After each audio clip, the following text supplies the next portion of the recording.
Love's Labor's Lost. Tonight playing Dumaine. David Mackler. Playing, oh, I can't do this already. HOLOFERNES and Mariah. Taylor Lynne. Playing Berowne.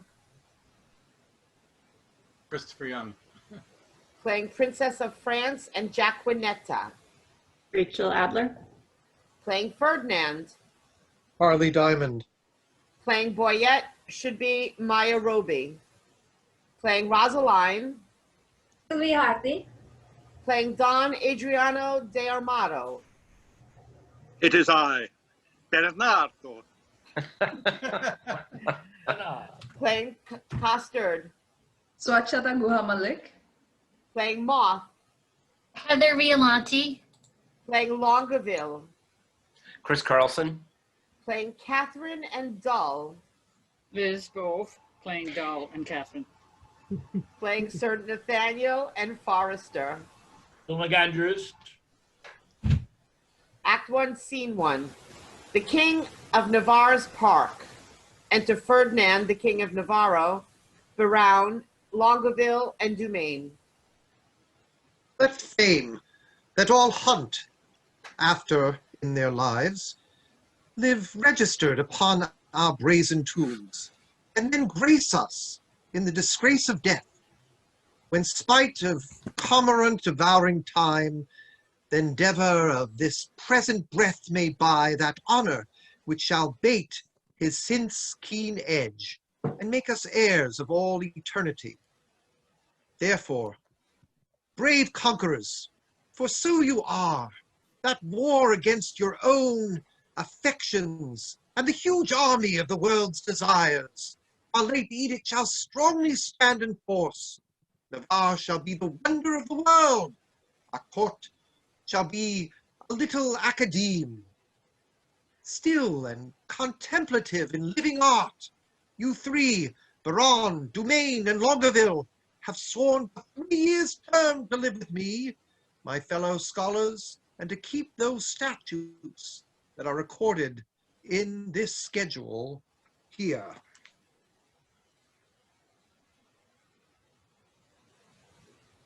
Your oaths are passed, and now subscribe your names, that his own hand may strike his honor down, that violates the smallest branch herein. I am resolved. 'Tis but a 3-year fast. The mind shall banquet, though the body pine. Fat paunches have lean pates, and dainty bits make rich the ribs, but bankrupt quite the wits. My loving lord, Dumaine is mortified. The grosser manner of these world's delights he throws upon the gross world's baser slaves. To love, to wealth, to pomp, I pine and die with all these living in philosophy. So much, dear liege, I have already sworn. That is, to live and study here 3 years.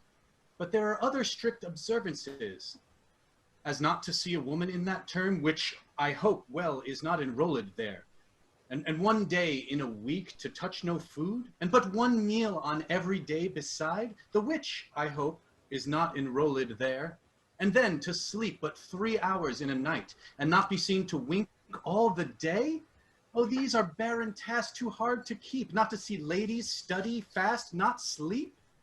Your oath is passed, to pass away from these. Let me say no, my liege, and if you please, I only swore to study with your grace, and stay here in your courts for 3 years' space. You swore to that, Berowne, and to the rest. But yea and nay, sir, then I swore in jest. What is the end of study? Let me know. Why, that to know which else we should not know. Things hid and barren, you mean, from common sense? Aye, that is study's godlike recompense. Come on, then.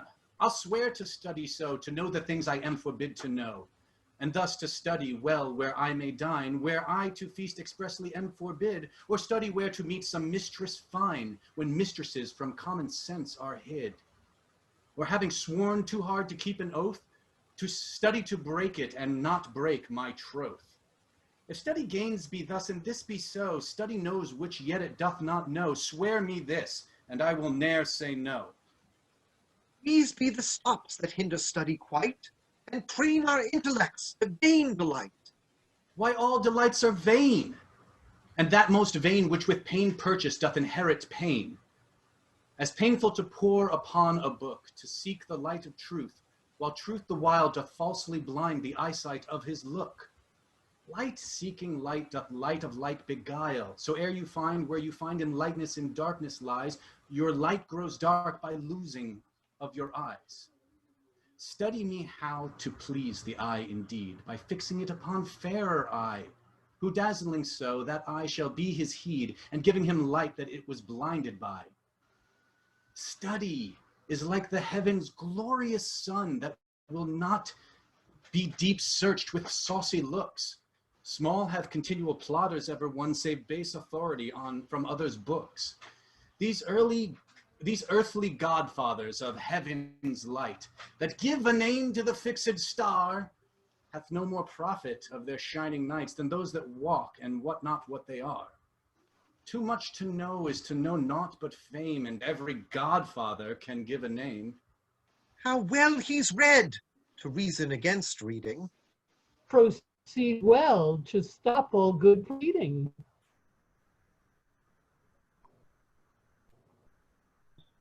He weeds the corn and still lets go the weeding.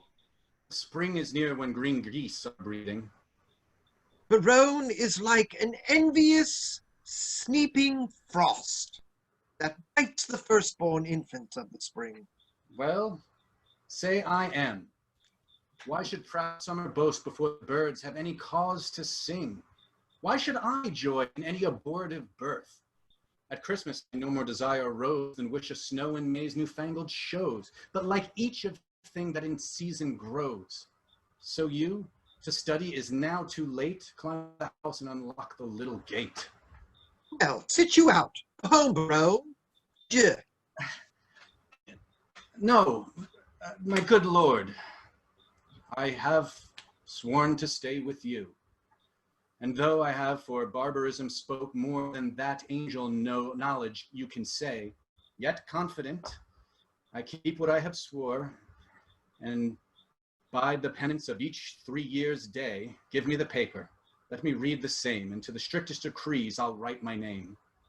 How well this yielding rescues thee from shame. Item, that no woman shall come within a mile of my court. Hath this been proclaimed? 4 days ago. Let's see the penalty. On pain of losing her tongue. Who devised this penalty? Marry, that did I. Sweet Lord, and why? To fright them hence with that dread penalty. A dangerous law against gentility.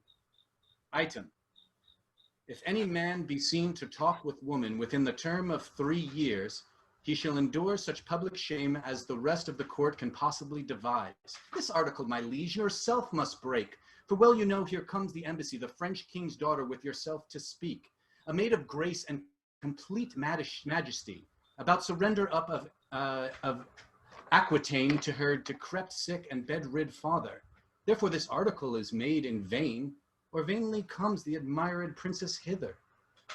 What say you, lords? Why, this was quite forgot. So, study evermore is overshot. Oh, we must of force dispense with this decree. She must lie here on mere necessity. Necessity will make us all forsworn 3,000 times within this 3 years' space. For every man with his affection is born, not by might mastered, but by special grace. If I break faith, this word shall speak for me. I am forsworn on mere necessity? So to the lords at large I write my name, and he that breaks them in the least degree stand in attainder of eternal shame. Suggestions are to others as to me, but I believe, although I seem so loath, I am the last that will last keep his oath. But is there no quick recreation granted? Aye, that there is. Our court, you know, is haunted with a refined traveler of Spain, a man in all the world's new fashion planted, that hath a mint of phrases in his brain, one whom the music of his own vain tongue doth ravish like enchanting harmony, a man of compliments whose right and wrong have chose as umpire of their mutiny. This child of fancy that Armado hight, or interim to our study shall relate, in high-born words the worth of many a knight, from tawny Spain lost in the world's debate. How you delight, my lords, I know not. But I protest, I love to hear him lie. Costard the swain, and he shall be our sport. And so in study 3 years is but short. Which is the Duke's own person? This fellow, what wouldst? I would see his own person in flesh and blood. Signor Arma commands you. There's villainy abroad. This letter will tell you more. Sir, the contents thereof are as touching me. A letter from magnificent Armado. Hello, soever the matter, I hope in God for high words. A high hope for a low heaven. God grant us patience. The matter is to me, sir, as concerning Jaquenetta. The matter of it is, I was taken with the manner. In what manner? In manner and form following, sir. I was seen with her in the manor house, sitting with her upon the form, and taken following her into the park, which, put together, is in manner and form following. Now, sir, for the manner, it is the manner of a man to speak to a woman, for the form in some form. Such is the simplicity of man to hearken after the flesh. Great deputy, the Welkins vicegerent and sole dominator of Navarre, my soul's earth's god and body's fostering patron. Not a word of Costard yet. So it is. It may be so, but if he say it is so, he is in telling true, but so. Peace. Be to me and every man that dares not fight. No words. Of other man's secrets, I beseech you. So it is, besieged with sable-colored melancholy, I did commend the black oppressing humor to the most wholesome psychic of thy health-giving air, and as I am a gentleman, belook myself to walk, the time when, about the 6th hour, when beasts most grace and men sit down to that nourishment which is called supper. Now for the ground which I walked upon, it is clept thy park, then to the place where I did encounter that obscene and preposterous event. It standeth north, northeast, and by east from the west corner of thy curious knotted garden. There did I see that low-spirited swain, that base minnow of thy mirth. Me? That unlettered, small, knowing soul. Me? That shallow vassal. Still me? Which, as I remember, hight Costard. Oh, me. Sorted and consorted, contrary to thy established, proclaimed edict and continent canon, which with this I passion to say wherewith. With a wench. With a child of our grandmother Eve, a female, or for thy more sweet understanding, a woman, him I, as my ever-esteemed duty pricks me on, have sent to thee to receive the meed of punishment by thy sweet grace's officer, Anthony Dull, a man of good repute, carriage, bearing, and estimation. Me. And shall please you, I am Anthony Dull. For Jaquenetta, so is the weaker vessel called, which I apprehended with the aforesaid swain. I keep her as a vessel of the law's fury, and shall at the least of my sweet notice bring her to trial. Mine, in all compliments of devoted and heart-burning heat of duty, Don Adriano de Armado. This is not so well as I looked for, but the best that ever I heard. Aye, the best for the worst. But, sirrah, what say you to this? Sir, I confess the wench. Did you hear the proclamation? I do confess much of the hearing it, but little of the marking of it. It was proclaimed a year's imprisonment to be taken with a wench. I was taken with none, sir. I was taken with a damsel. Well, it was proclaimed, damsel. This was no damsel neither, sir. She was a virgin. It is so very too, for it was proclaimed virgin. If it were, I deny her virginity. I was taken with a maid. This maid will not serve your turn, sir. This maid will serve my turn, sir. Sir, I will pronounce your sentence. You shall fast a week with bran and water. I had rather pray a month with mutton and porch. And Don Armando shall be your keeper. My Lord Berowne, see him deliver o'er, and go we, lords, to put in practice that which each to other hath so strongly sworn. I suffer for the truth, sir, for true it is. I was taken with Jaquenetta, and Jaquenetta is a true girl. I'll lay my head to any good man's hat. These oaths and laws will prove an idle scorn. Sirrah, come on. Scene 2, the same. Enter Don Adriano de Armado and Moth, his young page. Boy, what time is it when a man of great spirit grows melancholy? A great sign, sir, that he will look sad. Why, sadness is one and the same thing, my dear imp. No, oh Lord, sir, no. How canst thou part sadness and melancholy, my tender juvenile? By a familiar demonstration of the working, my tough senior. Why, tough senior? Why tough senior? Eh? Why tender juvenile? Why tender juvenile? I spoke it, tender juvenile, as a congruent epitheton appertaining to thy young days, which we may nominate tender. And I, tough senior, as an appurtenant title to your old time, which we may name tough. Pretty and apt. How mean you, sir? I pretty in my saying apt, or I apt in my saying pretty? Thou pretty because little, and therefore apt because quick.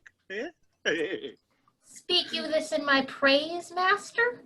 In thy condign praise. I will praise an eel with the same praise. Oh, what? That an eel is ingenuous? That an eel is quick. Ah,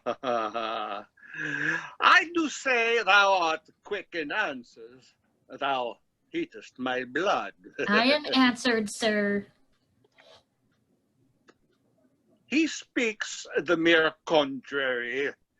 Crosses love, not him. No. Repeat. Oh. I have promised to study. Oh, I love not to be crossed. He speaks the mere contrary, crosses love not him. I have promised to study 3 years with the Duke. You may do it in an hour, sir. Ha! Impossible. How many is one thrice told?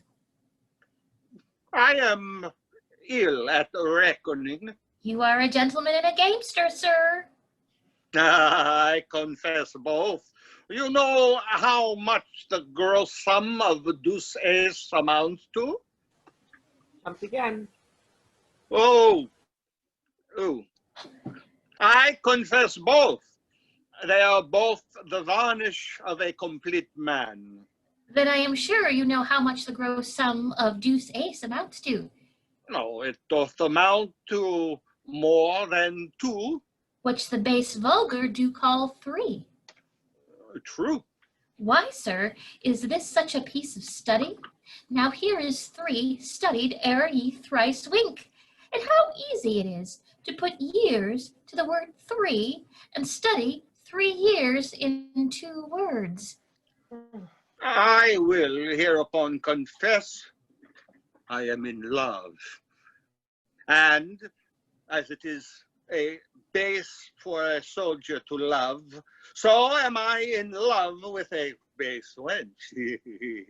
If drawing my sword against the humor of affection would deliver me from the reprobate thought of it, I would take desire prisoner and ransom him to any French courtier for a new devised curtsy.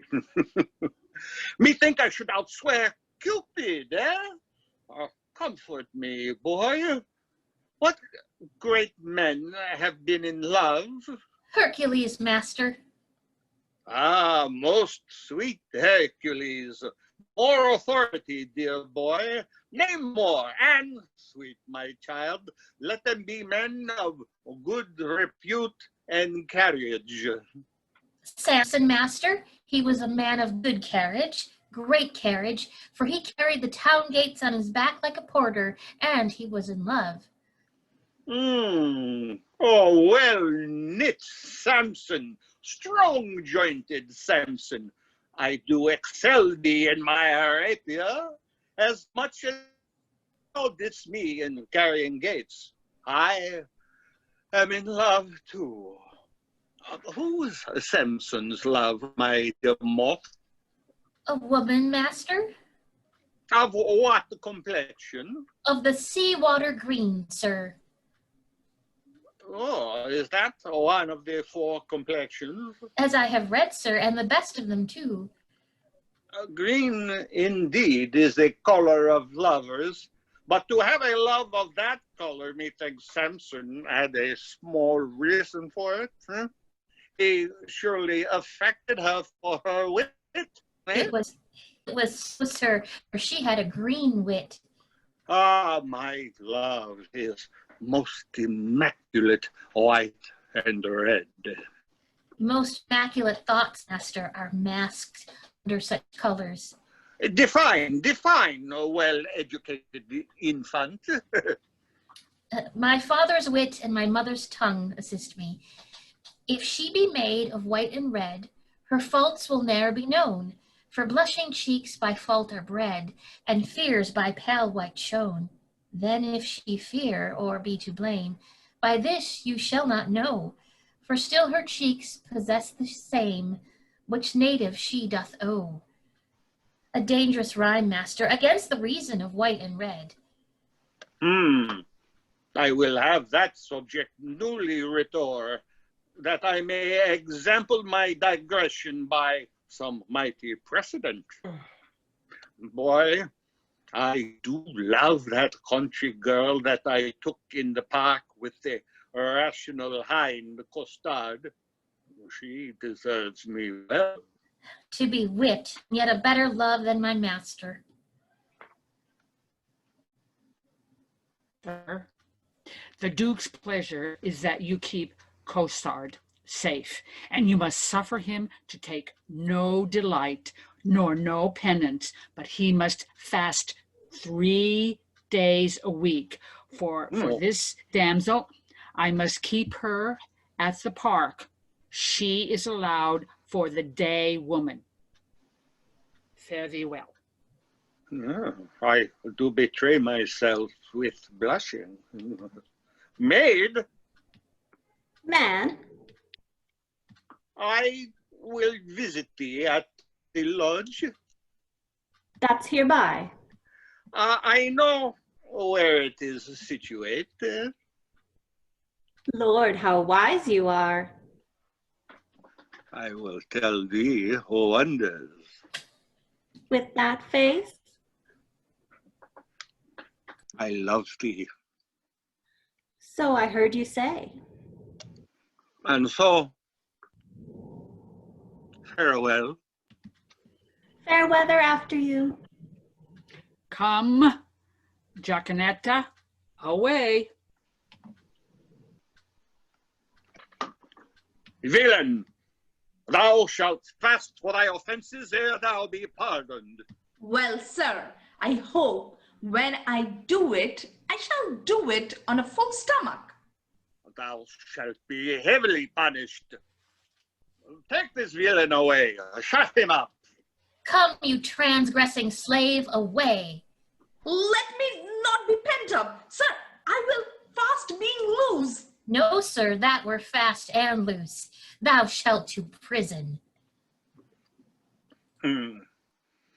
I do affect the very ground which is base, wear her shoe which is baser, guided by her foot which is basest, doth tread. I shall be forsworn, which is great argument of falsehood, if I love. And how can that be true love, which is falsely attempted? Love is a familiar, love is a devil. There is no evil angel but love, yet was Samson tempted. And he had an excellent strength, yet was Solomon so seduced. And he had a very good wit. Cupid's butt shaft is too hard for Hercules' club, and therefore too much at odds for a Spaniard's rapier. Had you valor, rust, rapier, be still, drum, for your manager is in love. Yea, he loveth. Assist me some extemporal god of rhyme, for I am sure I shall turn the sonnet. Devise wit, a right pen, for I am 4 whole volumes in folio. Oh. Act 2, Scene 1, the same. Enter the Princess of France, Rosaline, Maria, Catherine, Boyet, lords, and other attendants. Now, madam, summon up your dearest spirits. Consider who the king your father sends, to whom he sends, and what's his embassy. Yourself held precious in the world's esteem, to parley with the sole inheritor of all perfections that a man may owe. Matchless Navarre, the plea of no less weight than Aquitaine, a dowry for a queen. Be now as prodigal of all dear grace, as nature was in making graces dear, when she did starve the general world beside, and prodigally gave them all to you. Good Lord Boyet, my beauty, though but mean, needs not the painted flourish of your praise. Beauty is bought by judgment of the eye, not uttered by base sale of chapmen's tongues. But now to task the tasker. Good Boyet, you are not ignorant. All telling fame doth noise abroad Navarre hath made a vow, till painful study shall outwear 3 years, no woman may approach his silent court. Therefore, 'tis seemeth it a needful course, before we enter his forbidden gate, to know his pleasure, we single you as our best moving fair solicitor. Tell him, the daughter of the King of France, on serious business, craving quick dispatch, importunes personal conference with his grace. Haste, signify so much while we attend. Like humble-visaged suitors, his high will. Out of employment, willingly I go.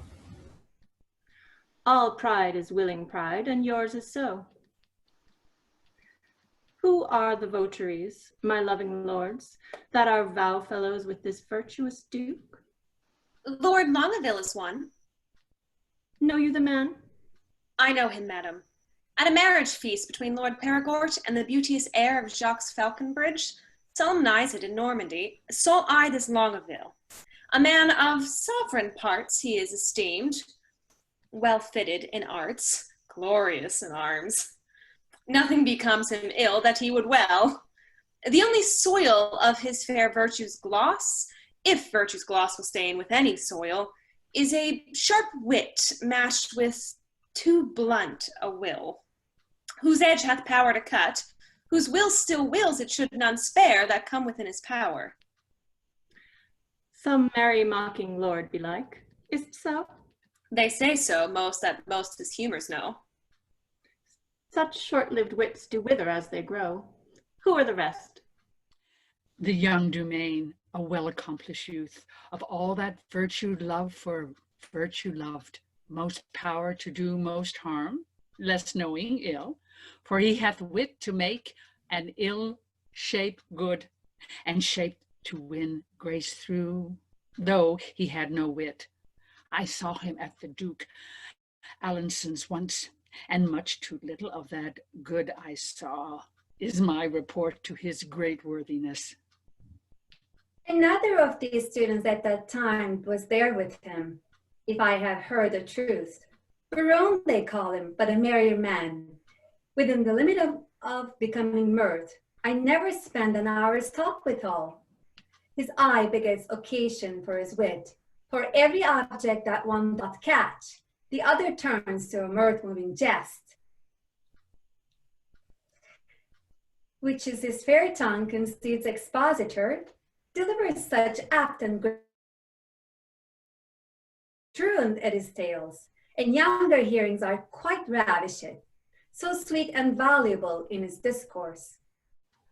God bless my ladies, are they all in love, that every one her own hath garnished with such bedecking ornaments of praise? Here comes BOYET. Now, what admittance, lord?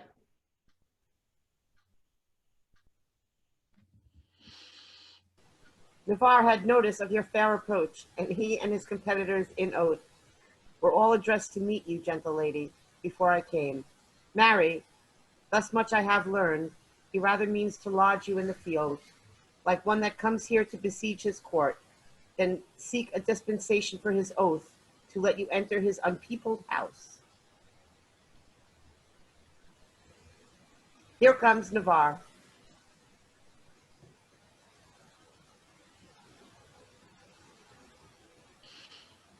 Fair princess, welcome to the court of Navarre.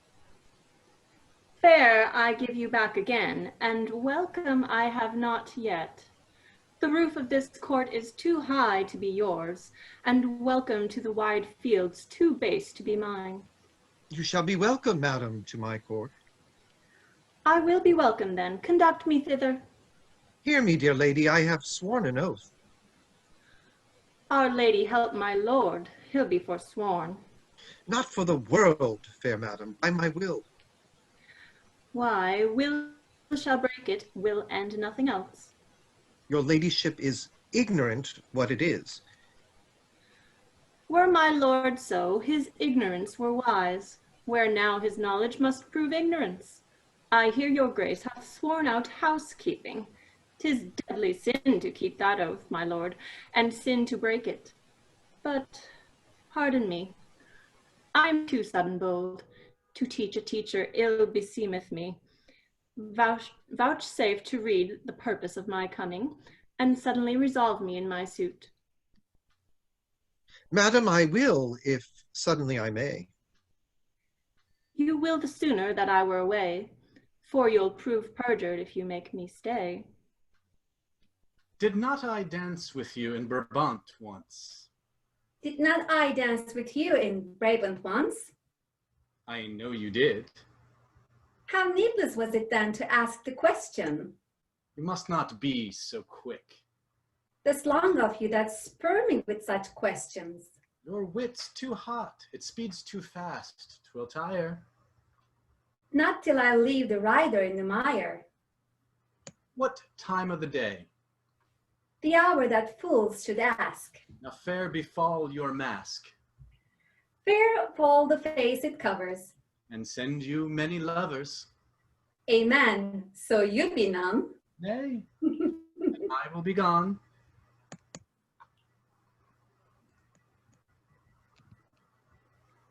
Madam, your father here doth intimate the payment of 100,000 crowns, being but the one half of an entire sum dispersed by my father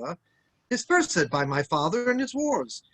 But say that he or we, as neither have, received that sum, yet there remains unpaid 100,000 more, in surety of the which one part of Aquitaine is bound to us, although not valued to the money's worth.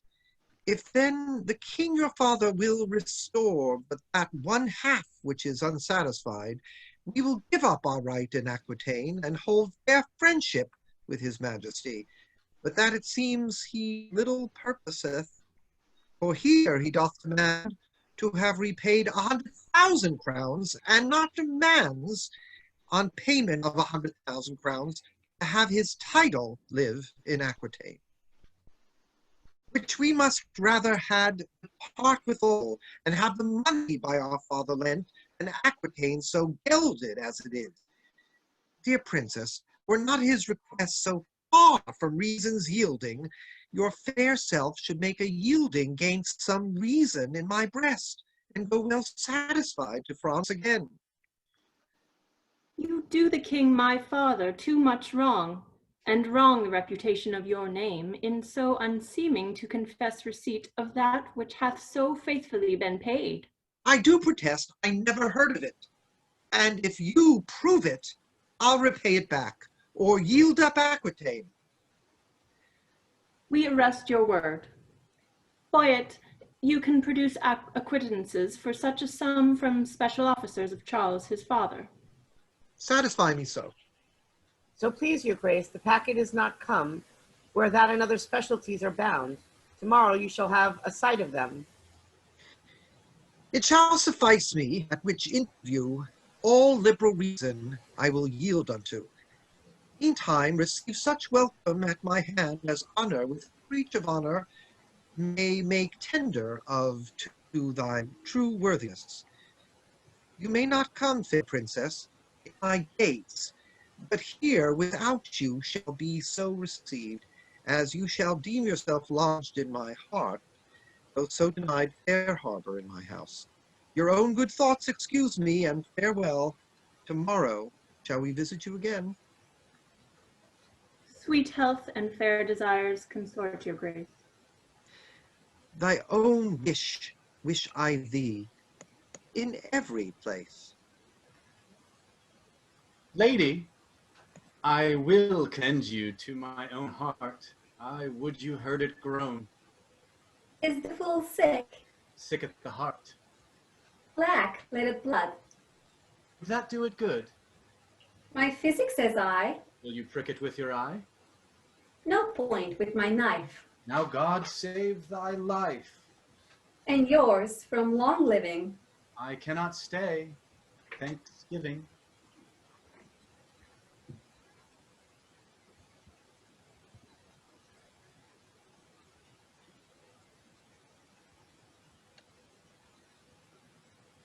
Ah, here he is.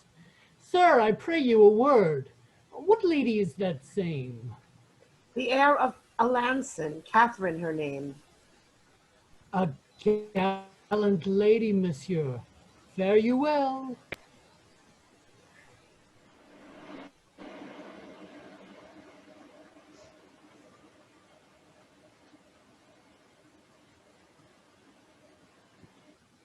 I apologize. I beseech you, word, what is she in the white? A woman sometimes, and you saw her in the light. Perchance, light in the light. I desire her name. She hath but one for herself. To desire that were a shame. Pray you, sir, whose daughter? Her mother's, I have heard. God's blessing on your beard. Good sir, be not offended. She is an heir of Falconbridge. Nay, my collar is ended. She is the most sweet lady. Not unlike, sir, that may be. What's her name in the cap? Rosaline, by good hap. Is she wed or no? To her will, sir, or so? You are welcome, sir. Adieu. Farewell to me, sir, and welcome to you. At last is Berowne, the merry madcap lord. Not a word with him, but a jest. And every jest but a word. It was well done of you to take him at his word. I was as willing to grapple as he was to board. 2 hot sheeps, marry. And wherefore not ships? No sheep, sweet lamb, unless we feed on your lips. You sheep, and I pasture. Shall that finish the jest? So you grant pasture for me. Not so, gentle beast. My lips are no common, though several they be. Belonging to whom? To my fortunes and me.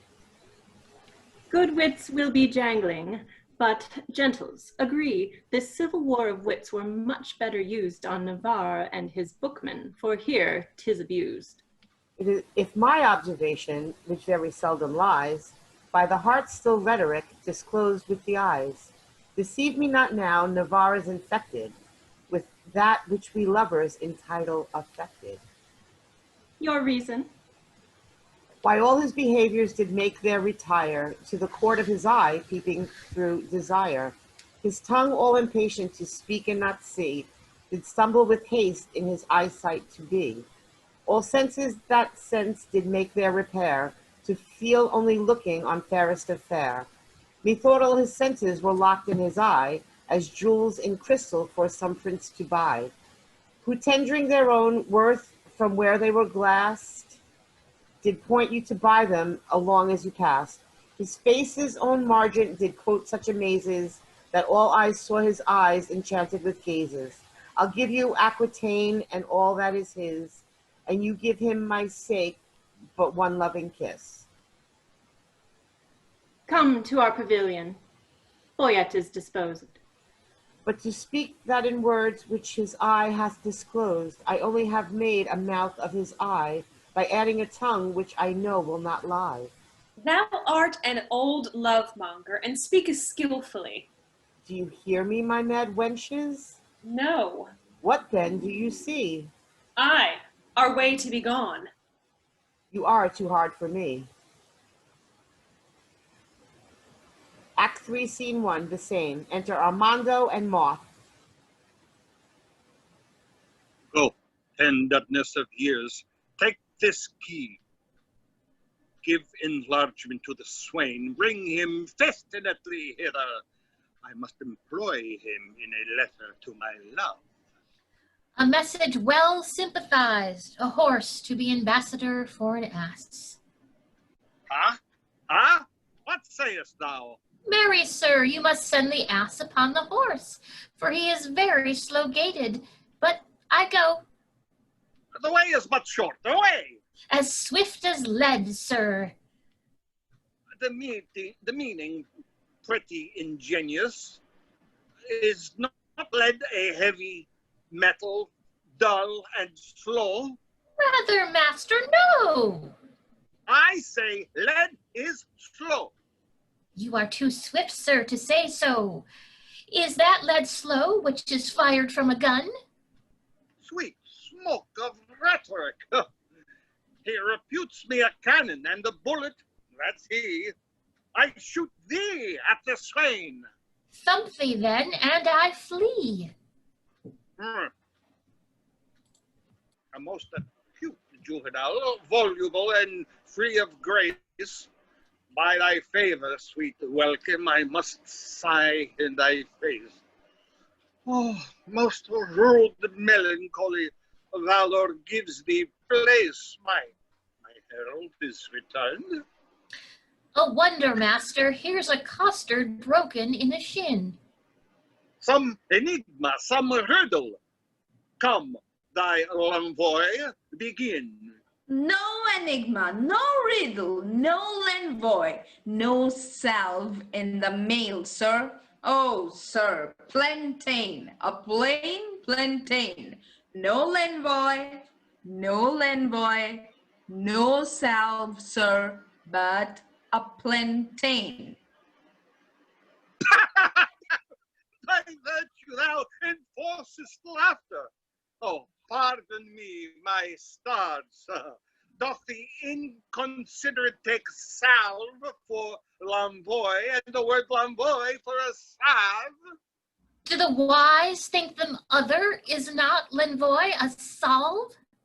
No, page, it is an epilogue or discourse to make plain some obscure precedents that have tofore been sane. I will example it. The fox, the ape, and the humblebee were still at odds, being but free.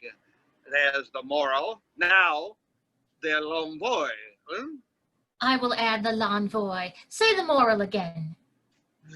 The fox, the ape, and the humblebee were still at odds, being free. Until the goose came out of door and stayed the odds by adding 4. Now will I begin your moral, and do you follow with my l'envoy. The fox, the ape, and the humblebee were still at odds, being but 3. Until the goose came out of the door, staying the odds by adding 4. A good l'envoy ending in the goose.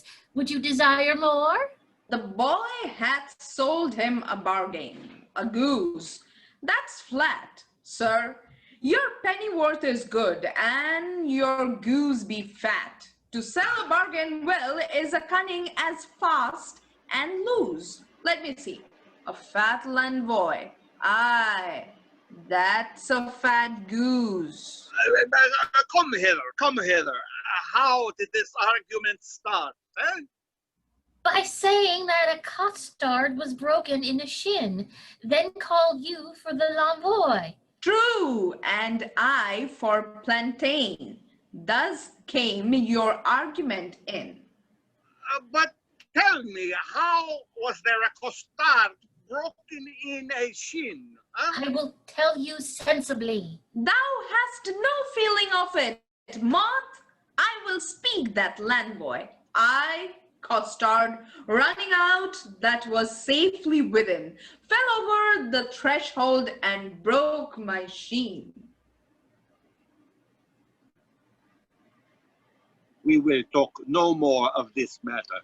Till there be no more matter in the sheen.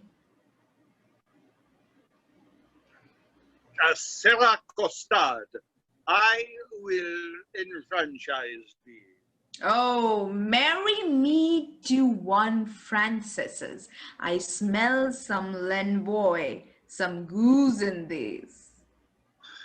By my sweet soul, I mean, setting thee at liberty, and freedoming thy person, thou wert immured, restrained, captivated, bound. True, true. And now you will be my purgation and let me loose.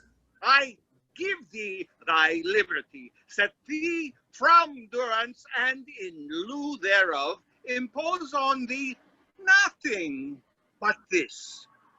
Bear this significant to the country maid Jaquenetta. There is remuneration for the best word of mine. Honor is rewarding my dependence. Moth, follow. Like the sequel, I, Senor Costard, adieu. My sweet ounce of man's flesh, my inconny Jew. Now will I look to his remuneration. Remuneration. Oh, that's the Latin word for 3 farthings. 3 farthings? Remuneration. What's the price of income? 1 penny. No, I will give you a remuneration. Why, it is a fairer name than French crown. I will never buy and sell out of this word. My good knave Costard, exceedingly well met. I thank your worship. God be with you. Stay, slave, I must employ thee. As thou wilt win my favor, good knave, do one thing for me, I shall entreat. When would you have it done, sir? This afternoon. Well, I will do it, sir. Fare you well. Thou knowest not what it is. I shall know, sir, when I have done it. Why, villain, thou must know first. I will come to your worship tomorrow morning. It must be done this afternoon. Hark, slave. It is but this. The princess come to hunt here in the park, and in her train there be a gentle lady. When tongue speaks sweetly, then they name her name, and Rosaline they call her, ask for her. And to her white hand see thou do commend this sealed up counsel. There's thy guerdon, go. Garden? Oh, sweet garden. Better than remuneration. 11 pence farthing better. My most sweet garden. I will do it, sir, in print. Garden, remuneration. And I, forsooth, in love. I that have been love's whip, a very beadle to a humorous sigh, a critic, nay, a night watch constable, a domineering pendant o'er the boy than whom mortal so magnificent. This wimple, whining, purblind, wayward boy, this senior junior, giant dwarf, Dan Cupid, regent of love rhymes, lord of folded arms, the anointed sovereign of sighs and groans, liege of all loiterers and malcontents, king of codpieces, and great general of trotting parroters. Oh, my little heart. And I to be a corporal of his field and wear his colors like a tumbler's hoop. What? I love. I sue? I seek a wife? Nay, to be perjured, which is worst of all, and among three to love the worst of all, a whitely wanton with a velvet brow, with 2 pitch balls stuck in her face for eyes. I, and by heaven, one that will do the deed, though Argus were her eunuchs and her guard. And I to sigh for her, to watch for her, to pray for her, go to. It is a plague that Cupid will impose for my neglect of his almighty dreadful little might. Well, I will love, write, sigh, pray, sue, and groan. Some men must love my lady, and some Joan. Act 4, Scene 1, the same. Enter the princess and her train, Forrester, BOYET, Rosaline, Maria, and KATHERINE.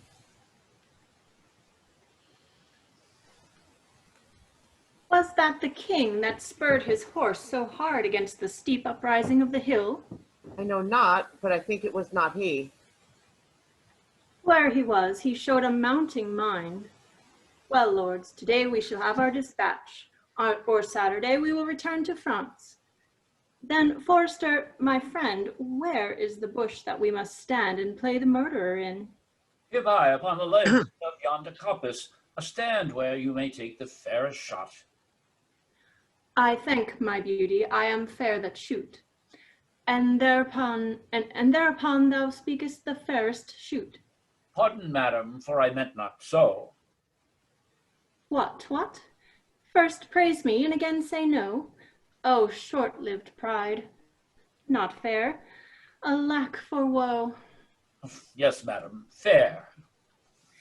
Nay, never paint me now. Where fair is not, praise cannot mend the brow. Here, good my glass, take this for telling true. Fair payment for foul words is more than due. Nothing but fair Isn't that what you inherit? See, my beauty will be saved by merit. O heresy and fair, fit for these days, a giving hand, though foul, shall have fair praise. But come, the bow. Now, mercy goes to kill, and shooting well is then accounted ill. If wounding, then it was to show my skill, that more for praise than purpose meant to kill. And out of question, so it is sometimes, glory grows guilty of detested crimes, when for fame's sake, for praise, an outward part, we bend to that the working of the heart. As I for praise alone now seek to spill the poor dear's blood, that my heart means no ill. Do not cursed wives hold that self-sovereignty, only for praise sake when they strive to be lords o'er their lords? Only for praise, and praise we may afford to any lady that subdues a lord. Here comes a member of the Commonwealth. God dig you then all, pray you. Which is the head lady? Thou shalt know her, fellow, by the rest that have no heads. Which is the greatest lady, the highest? The thickest and the tallest. The thickest and the tallest. It is so, truth is truth, and your waist, mistress, were as slender as my wit. One o' these maids' girdles for your waist should be fit. Are you not the chief woman? You are the thickest here. What's your will, sir? What's your will? I have a letter from Monsieur Berowne to one Lady Rosaline. Oh, thy letter, thy letter. Here's a good friend of mine. Stand aside, good bearer. Boy, I am bound to serve this letter is mistook. It importeth none here. It is writ to Jaquenetta. we will read it, I swear. Break the neck of the wax, and everyone give ear. By heaven that thou art fair is most infallible. True that thou art beauteous, truth itself that thou art lovely. More fairer than fair, beautiful than beauteous, truer than truth itself. Have commiseration on thy heroical vassal. The magnanimous and most illustrate king Cofetta set eye upon the pernicious and indubitable beggar Xenophon, and he it was that might rightly say, Veni, vidi, vici. He came, see, and overcame. Who came? The king. Why did he come? To see. What did he see? To overcome. To whom came he? To the beggar. What saw he? The beggar. Who overcame he? The beggar. The conclusion is victory. On whose side? The king's. The captive is enriched. On whose side? The beggar's. The catastrophe is a nuptial. On whose side? The king's. No. On both, in one, or one in both. I am the king, for so stands the comparison. Thou the beggar, for so witnesseth thy lowliness. Shall I command thy love? I may. Shall I enforce thy love? I could. Shall I entreat thy love? I will. What shalt thou exchange for rags? Robes for titles? Titles for themselves? Me? Thus, expecting thy reply, I profane my lips on thy foot, my eyes on thy picture, and my heart on thy every part. Thine in the dearest design of industry, Don Adriano Armado. Thus dost thou hear the Nemean lion roar. Gainst thee, thou lamb, that standest as his prey, submissive fall his princely feet before, and he from forage will incline to play. But if thou strive, poor slow, what art thou then? Food for his rage, repasture for his den. What plume of feathers is he that indited this letter? What vane, what weathercock? Did you ever hear better? I am much deceived, but I remember the style. This Armado is a Spaniard that keeps here in court. A fantasime a monarcho, and one that makes sport to the prince and his bookmates. Thou fellow, a word. Who gave thee this letter? I told you, my lord. To whom shouldst thou give it? From my lord to my lady. From which lord to which lady? From my Lord Berowne, a good master of mine, to a lady of France that he called Rosaline. Thou hast mistaken his letter. Come, lords, away. Rosaline, here, sweet, put up this. 'Twill be thine another day. Who is the shooter? Who is the shooter? Shall I teach you to know? I, my continent of beauty. Why, she that bears the bow, finally put off. My lady goes to kill horns, but if thou marry, hang me by the neck, if horns that year miscarry, finally put on. Well then, I am the shooter. And who is your dear? If you choose by the horns yourself come not near, finally put on indeed. You still wrangle with her, BOYET, and she strikes at the brow. But she herself is hit lower. Have I hit her now? Thou canst not hit it, hit it, hit it. Thou canst not hit it, my good man. And I cannot, and I cannot, another can. By my troth, most pleasant, how both did fit it. A mark marvelously well shot, for they both did hit it. A mark, oh mark, but that mark. A mark, says my lady. Let the mark have a prick in it, to meet at, if it may be. Wide of the bow hand. In faith, your hand is out. Indeed, he must shoot nearer, nor he will ne'er hit the clout. And if my hand be out, then be like your hand is in. Then will she get the upshoot by cleaving the pin? Come, come, you talk greasily. Your lips grow foul. I fear too much rubbing. Good night, my good owl. By my soul, a swain, a most simple clown. Lord, Lord, how the ladies and I have put him down. Oh, my troth, most sweet jests, most icony vulgar wit, when it comes so smoothly off, so obscenely, as it were, so fit. Sola! Scene 2, the same. Enter Holofernes, Nathaniel, and Dull. Very reverend brought truly and done in testimony of good conscience. The deer was, as you know, sanguis in blood, ripe as the poem water, who now hangeth like a jewel in the ear of Caelo, the sky, the welkin, the heaven, and anon falleth like a crab on the face of Terra, the soil, the land, the earth. Truly, Master Holofrenes, the epithets are sweetly varied, like a scholar at the least. But, sir, I assure you, it was a buck of the first head. Barbarous intimation, yet a kind of insinuation, as it were, in via, in way of explication. Facere, as it were, replication, or rather ostentare, to show, as it were, his inclination, after his undressed, unpolished, uneducated, unpruned, untrained, or rather unlettered, or ratherest, unconfirmed fashion, to insert again my old credo for a deer.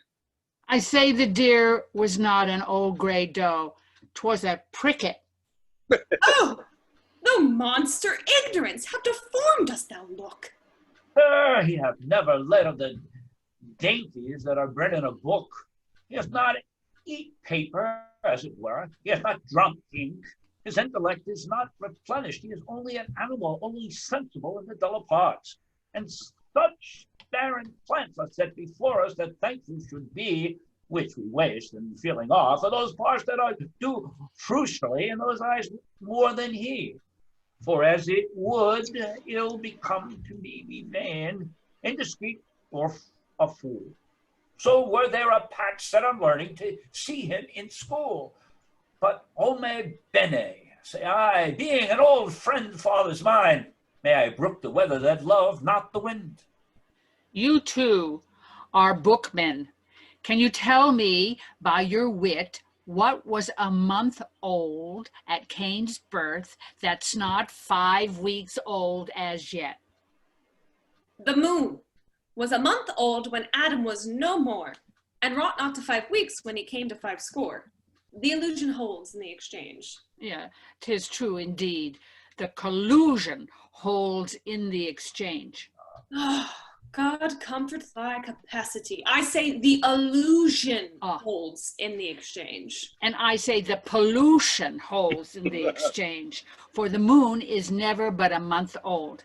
And I say beside that, 'twas a pricket that the princess killed. Sir Nathaniel, will you hear an extemporal epitaph on the death of the deer? And to humor the ignorant, call I the deer the princess killed a pricket. Purge, good master Holofernes, purge what shall please you to frigate scurrility. I will something affect the letter for it argues facility. The prideful princess pierced and pricked a pretty pleasing pricket. Some say a sore, but not a sore, till now made sore with shooting. The dogs did yell, put L to sore, then sorrel jumps from thicket, or pricket sore, or else sorrel, the people fall a hooting. A rare talent. If a talent be a claw, look how he claws him with a talent. This is a gift that I have, simple, simple. A foolish, extravagant spirit, full of forms, figures, shapes, objects, ideas, apprehensions, motions, revolutions. These are begot to the ventricle of memory, nourished in the womb pia mater, and delivered upon the mellowing of occasion.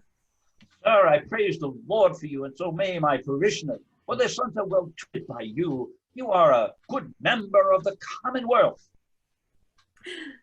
Clay, if their sons be ingenious, they shall want no instruction. But vir sapitki pauca locurter, a so feminine saluteth us.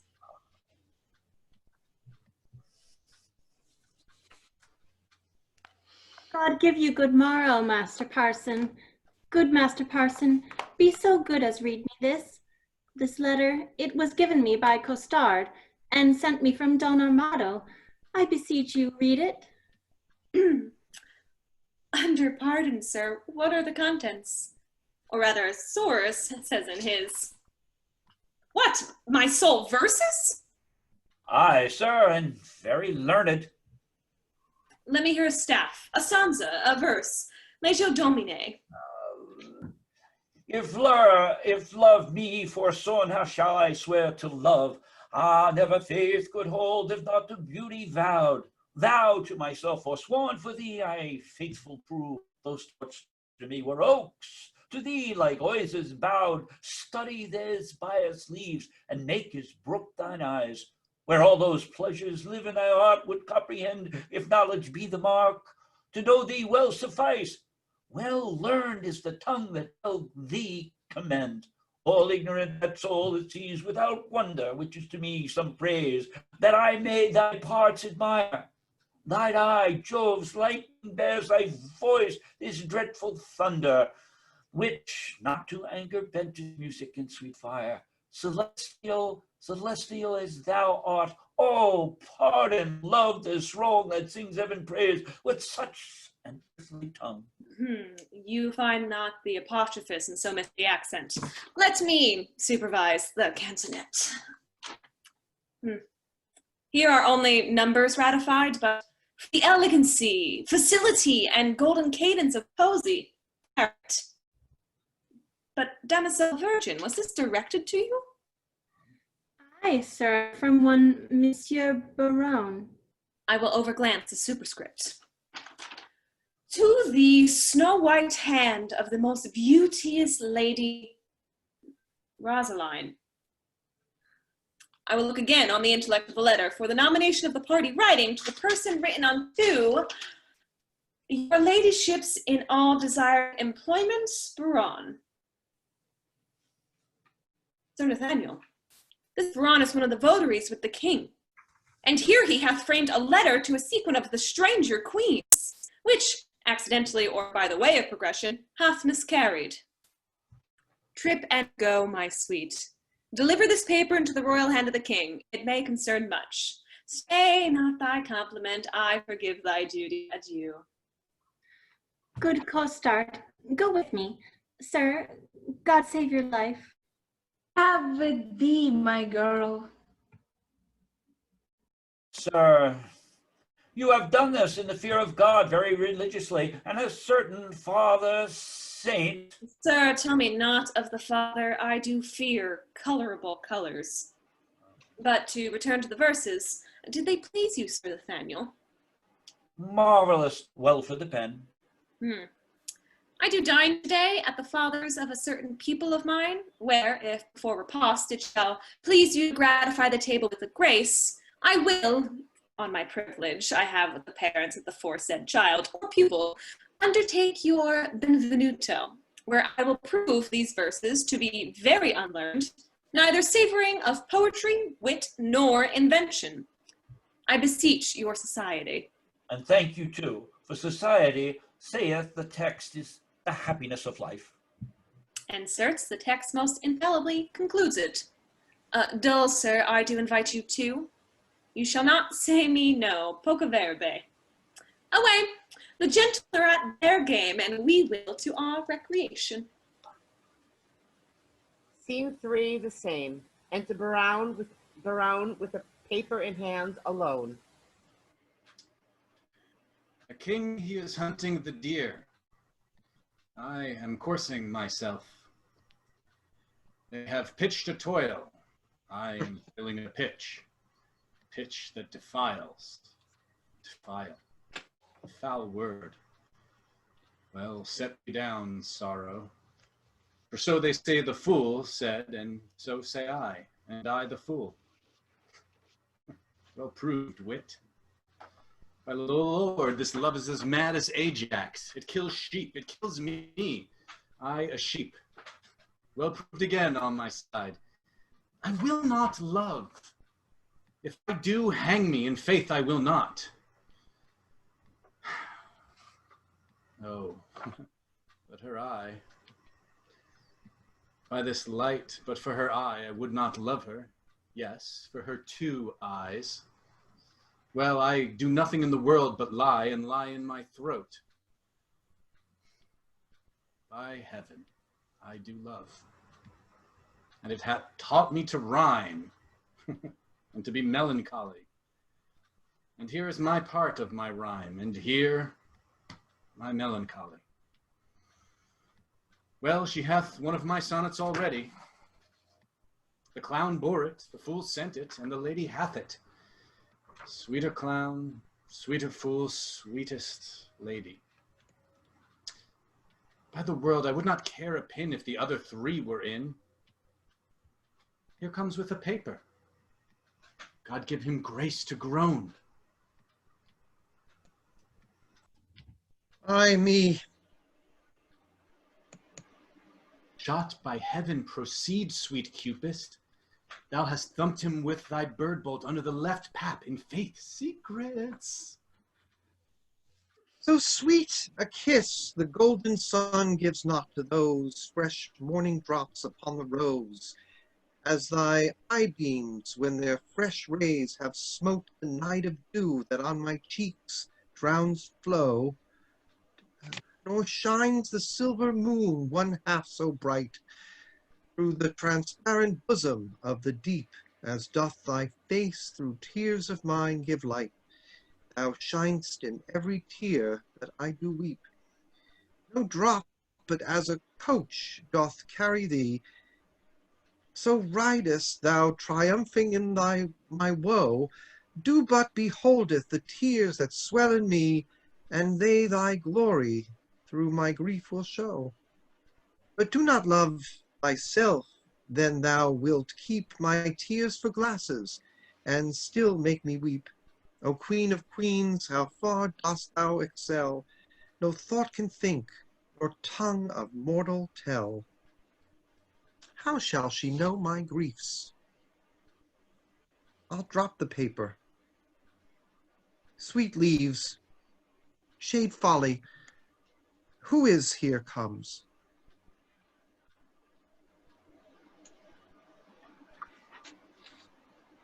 Ah, what? Longaville? And reading? Listen, ear. Now, in thy likeness, one more fool appear.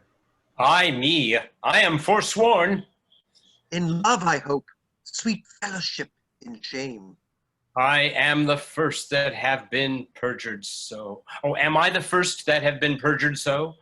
To put thee in comfort by two that I know.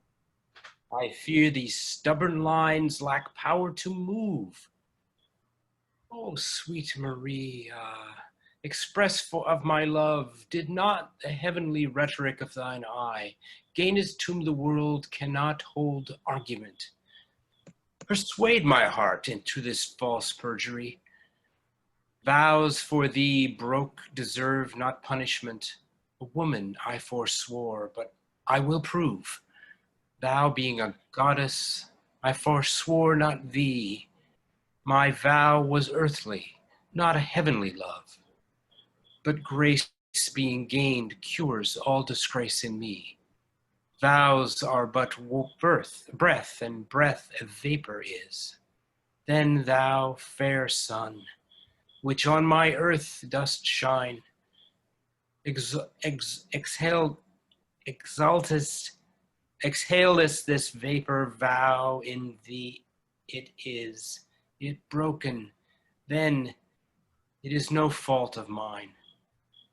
If by me broke, what fool is not to wise to lose an oath to win a paradise?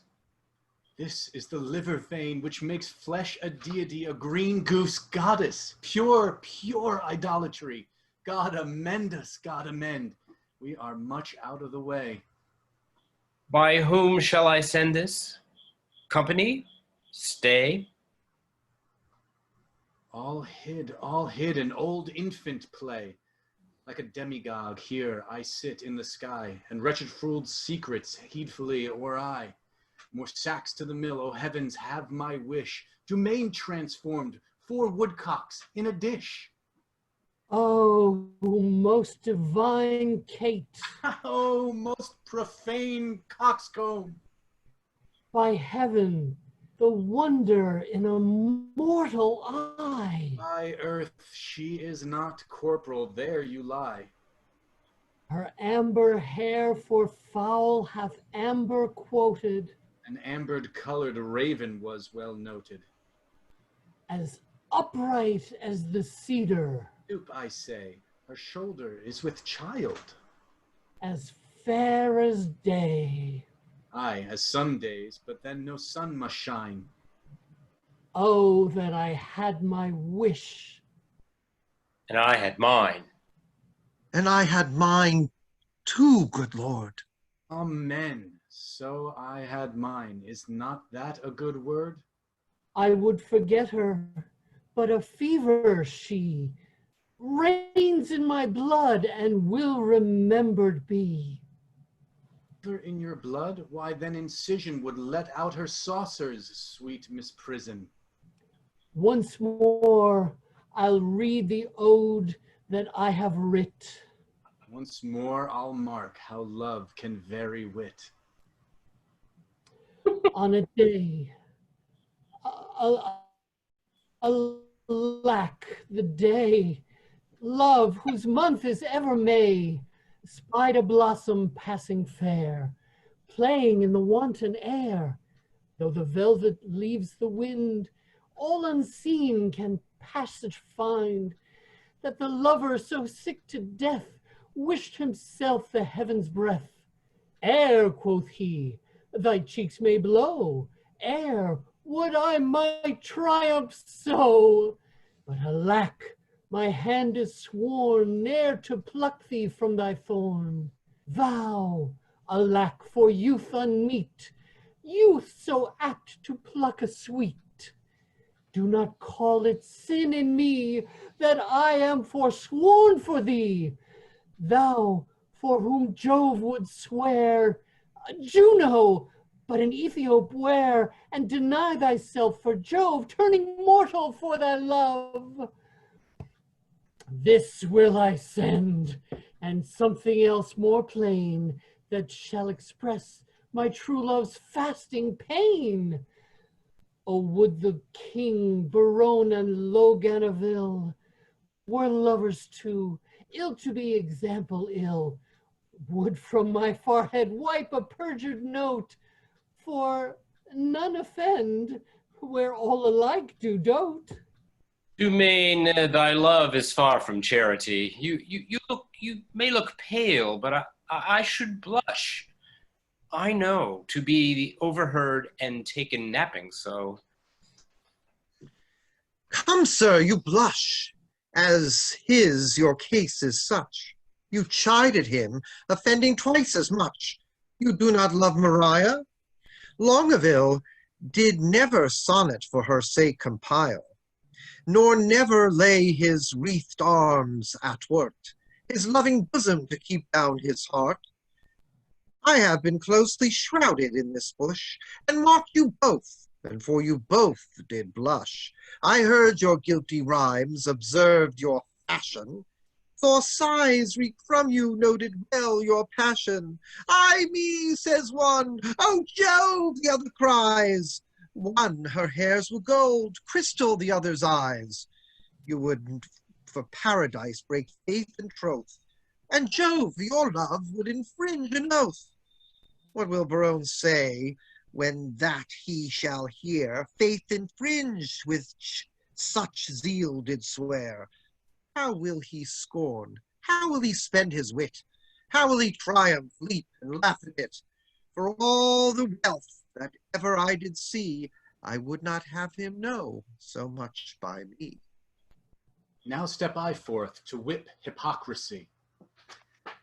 Ah, good my liege, I pray thee pardon me. Good heart, what grace hast thou thus to reprove these worms for loving? Thou art most in love. Your eye do makes no coaches, in your tears there is no certain princess that appears. You'll not be perjured, 'tis a hateful thing, tush. None but minstrels like of sonneting. But are you not ashamed? Nay, are you not, all three of you, to be thus much o'ershot? You found his mote, the king your mote did see, but I a beam do find in each of three. Oh, what a scene of foolery I have seen, of sighs, of groans, of sorrow, and of teen. Oh me, what a strict patience I have sat to see a king transformed to a gnat. To see great Hercules whipping a gig, and profound Solomon to tune a jig, and Nestor's play at pushpin with the boys, and critic Timon laugh at idle toys. Where lies thy grief? Oh, tell me, good Dumaine, and gentle Longaville, where lies thy pain? And where, my liege, all about the breast, a caudle hoe? Too bitter is thy jest. Are we betrayed thus to thy overview? Not you to me, but I betrayed by you.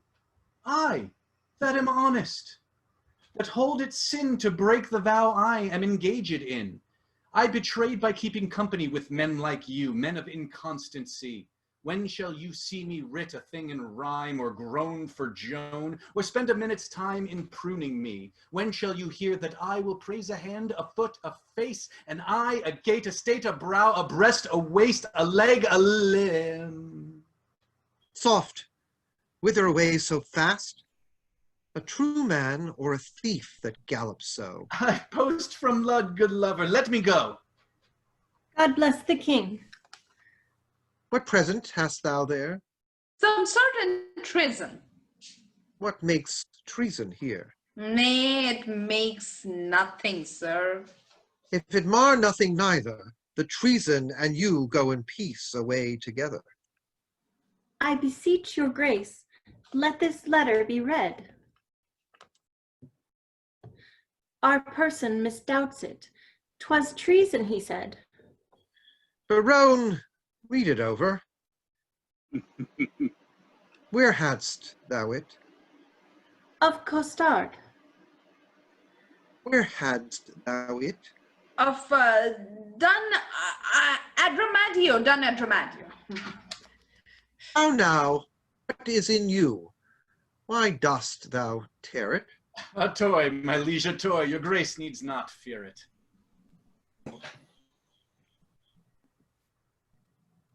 It did move him to passion, and therefore, let's hear it. It is Berowne's writing, and here's his name. Ah, you whose son loggerhead were born to do me shame. Guilty, my lord, guilty. I confess, I confess. What? That you three fools lacked me fooled to make up the mess. He, and you, my liege, and I, are pick purses in love, and we deserve to die. I'll dismiss this audience, and I shall tell you more. Now the number's even. We are 4. Hence, sirs, away. Walk aside, the true folk, and let the traitors stay. Sweet lords, sweet lovers, oh, let us embrace. As true we are as flesh as blood can be, the sea will ebb and flow, heaven show his face. Young blood doth not obey an old decree. We cannot cross the cause why we were born, therefore, of all hands we must be forsworn. What? Did these rent lines show some love of thine? Did they, quoth you, who sees the heavenly Rosaline, that like a rude and savage man of Ind at the first opened of the gorgeous East, bows not his vassal head, and strucken blind kisses the grace bound with obedient breast? What peremptory eagle-sighted eye dares look upon the heaven of her brow that is not blinded by her majesty? What zeal, what fury hath inspired me now? My love, her mistress, is a gracious moon. She an attending star, scarce seen a light. My eyes are then no eyes, nor I Berowne. Oh, but my love day would turn into night. Lend me the flourish of all gentle tongues. Fie, painted rhetoric. Oh, she needs it not. To tell the sale of a seller's praise belongs. She passes praise, then praise too short doth blot. A withered hermit 50 winters worn might shake off 50 looking her in the eye.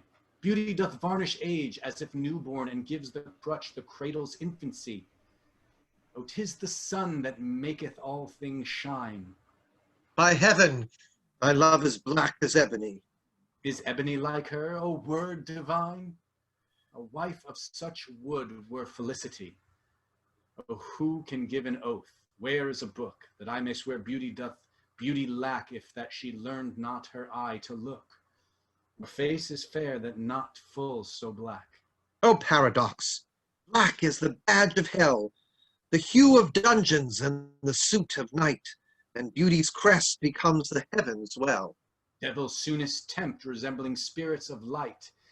Oh, in the black of my lady's brow bedecked, it mourns the painting, and usurping hair should ravish doters with false aspect, and therefore she is born to make her black fair. To look like her are chimney sweepers black. And since her time are colliers counted bright. And Ethiops of their sweet complexion crack. Dark needs no candles now, for dark is light. Your mistress dare never come in rain, for fear their color should be washed away. 'Twere good, yours did, for sir, to tell you plain, I'll find a fairer face not washed today. I'll prove her fair or talk till doomsday here. No devil will fright thee then so much as she. I never knew man hold vile stuff so dear. Look, here's thy love, my foot and her face. See, Oh, if the streets were paved in thine eyes, her feet were much too dainty for such tread. Oh, vile! Then as she goes, what upward lies the street should see as she walked overhead. But what of this? Are we not all in love? Nothing so sure, and thereby all forsworn. Then leave this chat, and good Berowne, now prove our loving lawful and our faith not torn. Ay, marry, there's some flattery for this evil.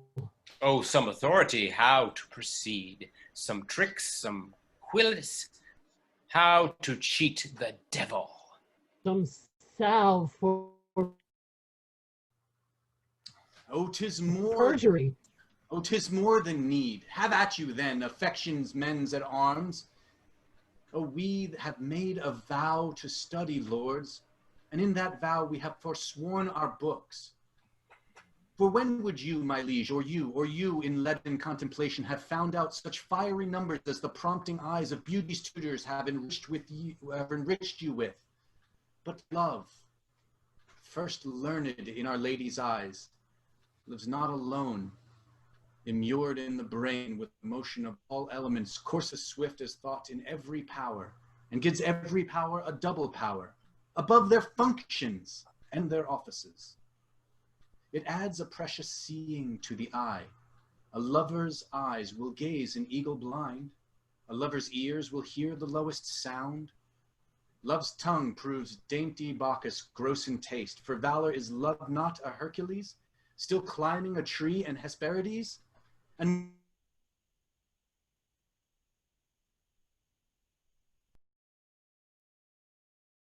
poet touch a pen to write until his ink were tempered with love's sighs. Oh, then his lines would ravish savage ears and plant in tyrants mild humility. From women's eyes this doctrine I derive. They sparkle still, the right Promethean fire. They are books, the arts, the academies, the shows, contain and nourish all the world, else not at all aught proves excellent. Then fools you were these women to forswear, or keeping what is sworn, you will prove fools. For wisdom's sake, a word that all men love, or for love's sake, a word loves all men, or from men's sake, the authors of these women, or for women's sake, by whom we men are men. Let us once lose our oaths to find ourselves, or else we lose ourselves to find out oaths. It is religion to be thus forsworn, for charity itself fulfills the law, and who can serve love from charity? Saint Cupid then, and soldiers to the field. Advance your standards upon them, lords, pell-mell, down with them. Now to plain dealing, lay these clauses by. Shall we resolve to woo these girls of France? And to win them too. Therefore let us devise some entertainment for them in their tents. First, from the park let us conduct them thither. Then homeward every man attach the hand of his fair mistress. In the afternoon we will with some strange pastime solace them, such as the shortness of time can shape, for revels, dances, masks, and merry hours for run fair love, strewing her way with flowers. Away, away, no time shall be omitted.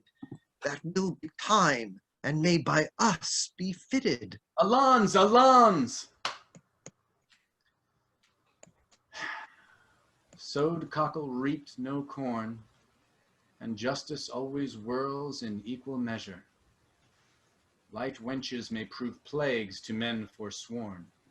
If so, our copper buys no better treasure. Act 5, Scene 1. The same. Enter Holofernes, Nathaniel, and Dull.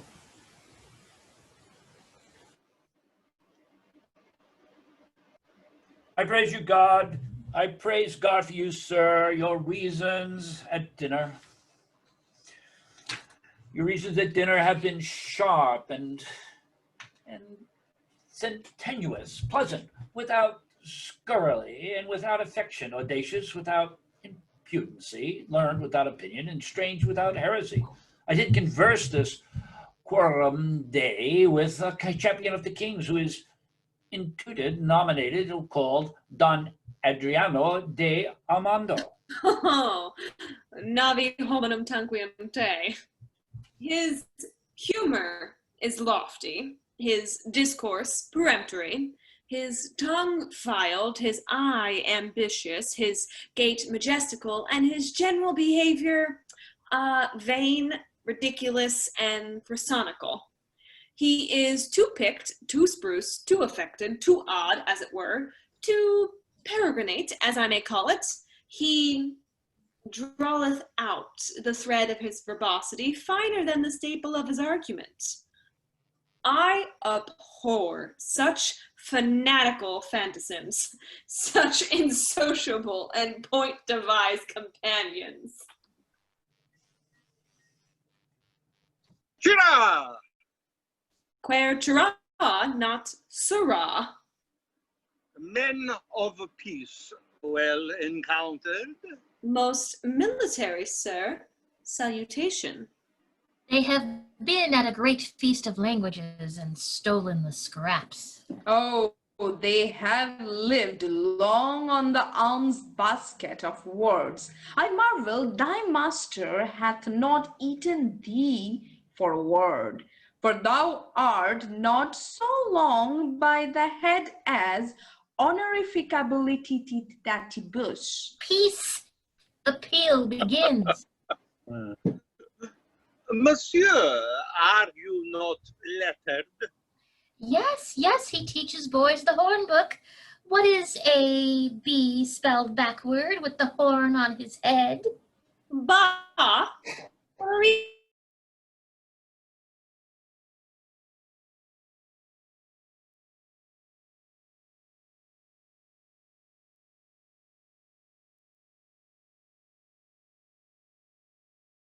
If I will repeat them. A, E, I. The sheep, the other two concludes it. O, U. Thou disputes like an infant. Go whip thy gig. Lend me your horn to make one, and I will whip about your infamy. Unum sita, a gig of a cuckold's horn. And I had but 1 penny in the world. Thou shouldst have it to buy gingerbread. Hold, there is the very remuneration I had of thy master, thou halfpenny purse of wit, thou pigeon egg of discretion. Oh, and the heavens were so pleased that thou wert but my bastard. What a joyful father wouldst thou make me go to, thou hadst it at dunghill, at the finger's end, as they say. Oh, I smell false Latin. Archman, perambulate. We will be singled from the barbarous. Do you not educate youth at the charge house on top of the mountain? Or Mons the hill. At your sweet pleasure for the mountain. I do sans question. Sir, it is the king's most sweet pleasure and affection to congratulate the princess at her pavilion in the posteriors of this day, which the rude multitude calls the afternoon. The posteriors of this day, most generous, sir, is liable, congruent, and measurable for the afternoon. The word is well culled, chose, sweet, and apt, and I do assure you, sir, I do assure. Sir, the king is a noble gentleman and my familiar. I do assure you, very good friend. For what is inward between us, let it pass, and among other important and most serious designs, and of great import too, but let that pass.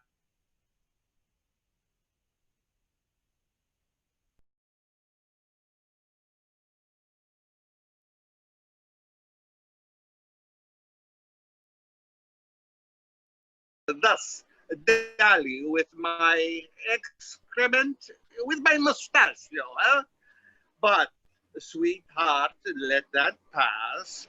By the world, I recount no fable, some certain special honors it pleaseth his greatness to impart on Armado, a soldier, a man of travel that hath seen the world. But let that pass. The very all of it is, but, sweetheart, I do implore secrecy, that the king would have me present the princess, sweet child, with some delightful ostentation, or show, or pageant, or antique, or firework, Now, understanding that the curate and your sweet self are good at such eruptions and sudden breaking out of mirth, as it were, I have acquainted you with all to the end to crave your assistance. Sir, you shall present before her the 9 worthies. I say, none so fit as to present the 9 worthies. Where will you find men worthy enough to present them? Yourself, myself, and this gallant gentleman. The swain, because of his great limb or joint, shall pass Pompey the Great, the page, Hercules. Pardon, sir, he is not quantity enough for that worthy's thumb. He is not so big as the end of his club, Shall I have audience?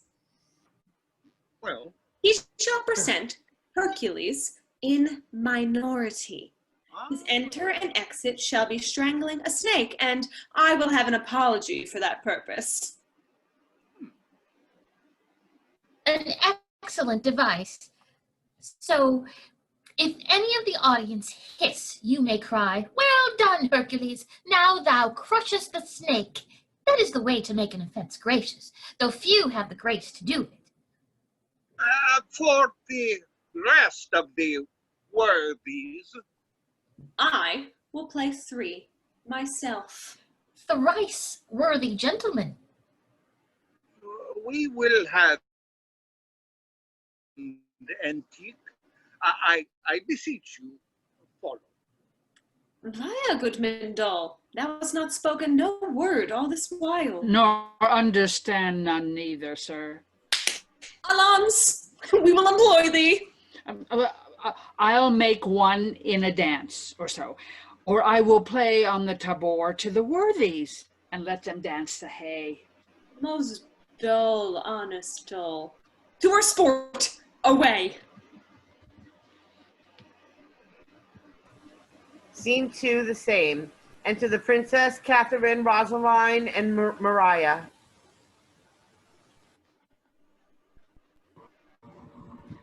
Sweethearts, we shall be rich ere we depart. If fairings come thus plentifully in, a lady walled about with diamonds, look you what I have from the loving king. Madam, came nothing else along with that? Nothing but this, yes. As much love in rhyme as would be crammed up in a sheet of paper. Writ o' both sides the leaf, margent and all, that he was fain to seal on Cupid's name.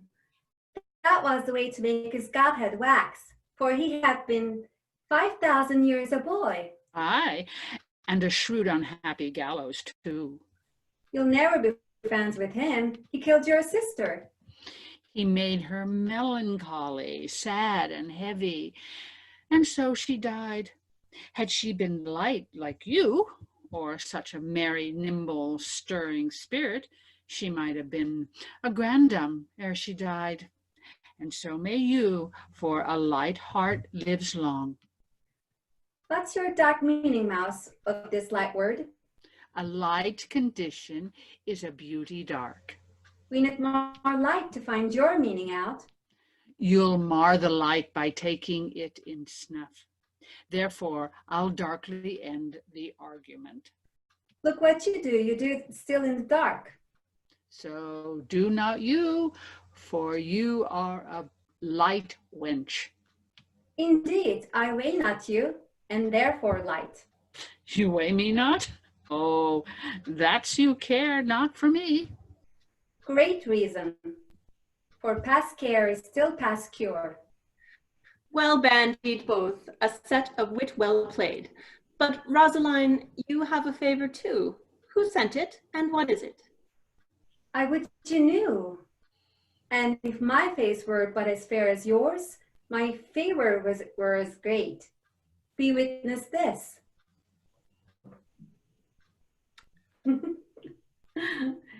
Nay, I have verses too. I thank Berowne. The numbers true, and were the numbering too. I were the fairest goddess on the ground. I am compared to 20,000 fairies. Oh, he had drawn my picture in this letter. Anything like?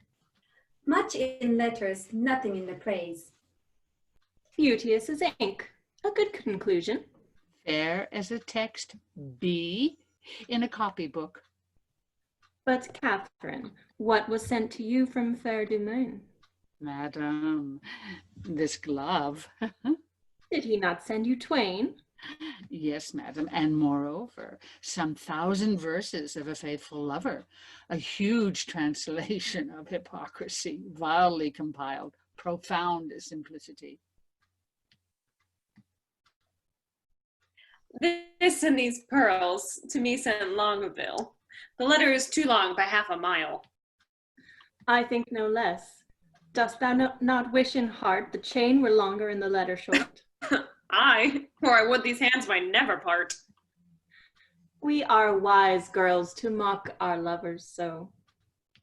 They are worse fools to purchase mocking so. That same Berowne I'll torture ere I go. Oh, that I knew he were but in by the week. How would I make him fawn and beg and seek and wait the season and observe the times and spend his prodigal wits in bootless rhymes and shape his service wholly to my hests and make him proud to make me proud that jests. So pertant like would I oversay his state that he should be my fool and I his fate. None are so surely caught when they are catched as wit turned fool. Folly in wisdom hatched hath wisdom's warrant and the help of school, and wit's own grace to grace a learned fool. Folly in fools bears not so strong a note as foolery in the wise when wit doth dote, since all the power thereof it doth apply to prove by wit worse in simplicity. Oh, here comes BOYET, and mirth is in his face. Oh, I am stabbed with laughter. Where's her grace? Thy news, BOYET? Prepare, madam, prepare. Arm, wenches, arm. Encounters mounted are against your peace. Love doth approach, disguised, armed in arguments. You'll be surprised, muster your wits. Stand in your own defense, or hide your heads like cowards and fly hence. Saint Dennis to Saint Cupid, what are they that charge their breath against us? Say, scout, say. Under the cool shade of a sycamore, I thought to close mine eyes some half an hour, when lo, to interrupt my purposed rest, toward that shade I might behold addressed. The king and his companions, warily I stole into a neighbor thicket by, and overheard what you shall overhear, that by and by disguised they will be here. Their herald is a pretty knavish page, that well by heart hath conned his embassage. Action and accent did they teach him there. Thus must thou speak, and thus thy body bear. And ever and anon they made a doubt, presence majestical would pull him out. For quoth the king, an angel shalt thou see, yet fear not thou, but speak audaciously. The boy replied, an angel's not evil. I should have feared her had she been a devil. With that all laughed and clapped him on the shoulder, making the bold wag by their praises bolder. One rubbed his elbow thus, and fleered and swore, a better speech was never spoke before. Another with his finger and his thumb cried, Via, we'll do it, come what will come. The third he capered and cried, all goes well. The fourth turned on the toe, and down he fell. With that they did tumble on the ground, with such a zealous laughter so profound, that in this spleen ridiculous appears, to check their folly, passion's solemn tears. But what? Come they to visit us? They do, and are apparelled thus. Like Muscovites or Russians, as I guess, their purpose is to parley, to court and dance. And every one his love feet will advance unto his several mistress, which they'll know, by favors several which they did bestow. And will they so? The gallants shall be tasked, for, ladies, we shall every one be masked, and not a man of them shall have the grace, despite of suit, to see a lady's face. Hold, Rosaline, this favor thou shalt wear, and then the king will court thee for his dear. Hold, take thou this, my sweet, and give me thine. So shall Berowne take me for Rosaline. And change your favors too, so shall your loves woo contrary, deceived by these removes. But in this changing, what is your intent? The effect of my intent is to cross theirs. They do it but in mocking merriment, and mock for mock is only my intent. But shall we dance if they desire to it? No, to the death we will not move a foot, nor to their penned speech render we no grace. But while 'tis spoke, each turn away her face. Why that contempt will kill the speaker's heart, and quite divorce his memory from his part. Therefore I do it, and I make no doubt the rest will ne'er come in and be out. There's no such sport as sport by sport o'erthrown. Make theirs ours, and ours none but their own, but our own. So shall we stay, mocking intended game, and they, well mocked, depart away with shame. The trumpet sounds, be masked, the maskers come. All hail the richest beauties on earth. Beauties no richer than rich taffeta. A holy parcel of the fairest dames that ever turn their backs to mortal views. Their eyes, villain, their eyes. That ever turn their eyes to mortal views. Out. True, out indeed. Out of your favors, heavenly spirits, vouchsafe not to behold. Once to behold, or rogue. Once to behold with your sun-beamed eyes. With your sun-beamed eyes. They do not mark me, and that brings me out. Is this your perfectness? Be gone, you rogue. What would these strangers? Know their minds, BOYET. If they do speak our language, this our will, that some plain man recount their purposes, know what they would. What would you with the princess? Nothing but peace and gentle visitation. What would they say? Nothing. Nothing but peace and gentle visitation. Why, that they have, and bid them so be gone. She says you have it, and you may be gone.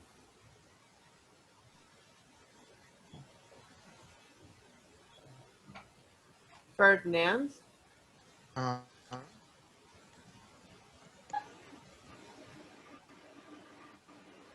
Say to her, we have measured many miles to tread a measure with her on this grass. They say that they have measured many a mile to tread a measure with you on this grass. It is not so. Ask them, how many inches is in 1 mile? If they have measured many, the measure then of one is easily told. If to come hither you have measured miles and many miles, the princess bids you tell how many inches doth fill up 1 mile. Tell her we measure them with weary steps. She hears herself. How many weary steps on many weary miles you have overgone are numbered in the travel of 1 mile. We are numbered nothing that we spend for you. Our duty is so rich, so infinite, that we may do it still without account. Vouchsafe to show the sunshine of your face, that we like savages may worship it. My face is but a moon, and clouded too. Blessed are clouds to do as such clouds do. Vouchsafe, bright moon, and these thy stars to shine, those clouds removed upon our watery eyne. O vain petitioner, beg a greater matter. Thou now requests but moonshine in the water. Then in our measure do but vouchsafe one change. Thou bidst me beg. This begging is not strange. Play music then. Nay, you must do it soon. Not yet? No dance. Thus change I like I do it like a moon. Will you not dance? How come you thus estrange? You took the moon at full, but now she's changed. Yet still she is the moon, and I the man. The music plays. Vouchsafe some motion to it. Our ears vouchsafe it. But your legs should do it. Since you are strangers and come here by chance, we'll not be nice. Take hands, we will not dance. Why take we hands then? Only to part friends. Curtsy, sweethearts, and so the measure ends. More measure of this measure. Be not nice. We can afford no more at such price. Prize you yourselves what buys your company. Your absence only. That can never be. Then cannot we be bought. And so adieu. Twice to your visor and half once to you. If you deny to dance, let's hold more chat. In private then. I am pleased with that. White-handed mistress, one sweet word with me.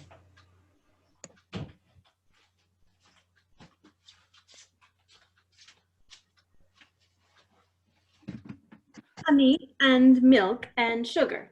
There's 3. Nay, say then 2 trays as if you grow so nice. Me thinking word and mousy, well run the dice. There, 6 sweets. 7th sweet. Adieu. Since you can cog, I'll play no more with you. 1 word in secret. Let it not be sweet. Thou grievest my gall. Gall, bitter. Therefore meat. Will you vouchsafe with me to change a word? Name it. Fair lady. Oh, say you so. Fair lord, take that for your fair lady. Please it you, as much in private, and I'll bid adieu. What? What? Was your visit made without a tongue? I know the reason, lady, why you ask. Oh, For your reason. Quickly, sir, I long. You have a double tongue within your mask, and would afford my speechless vizard half. Veal, quoth the Dutchman. Is not veal a calf? A calf, fair lady. No, a fair lord calf. Let's part the word. No, I'll not be your half. Take all and wean it. It may prove an ox. Look how you buff yourself in this sharp mocks. Will you give horns, chaste lady? Do not so. Then die a calf before your horns do grow. Oh, one word in private with you, lady, ere I die. Oh, bleat softly then. The butcher hears your cry.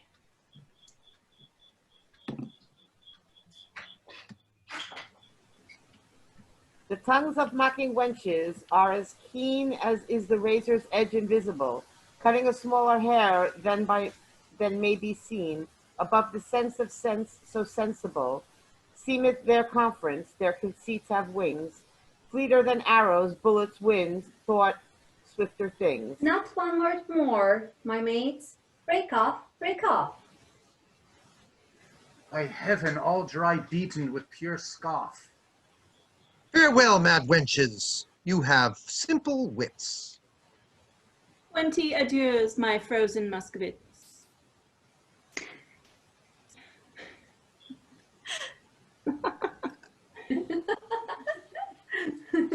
Oh, poverty in wit, kingly poor flout.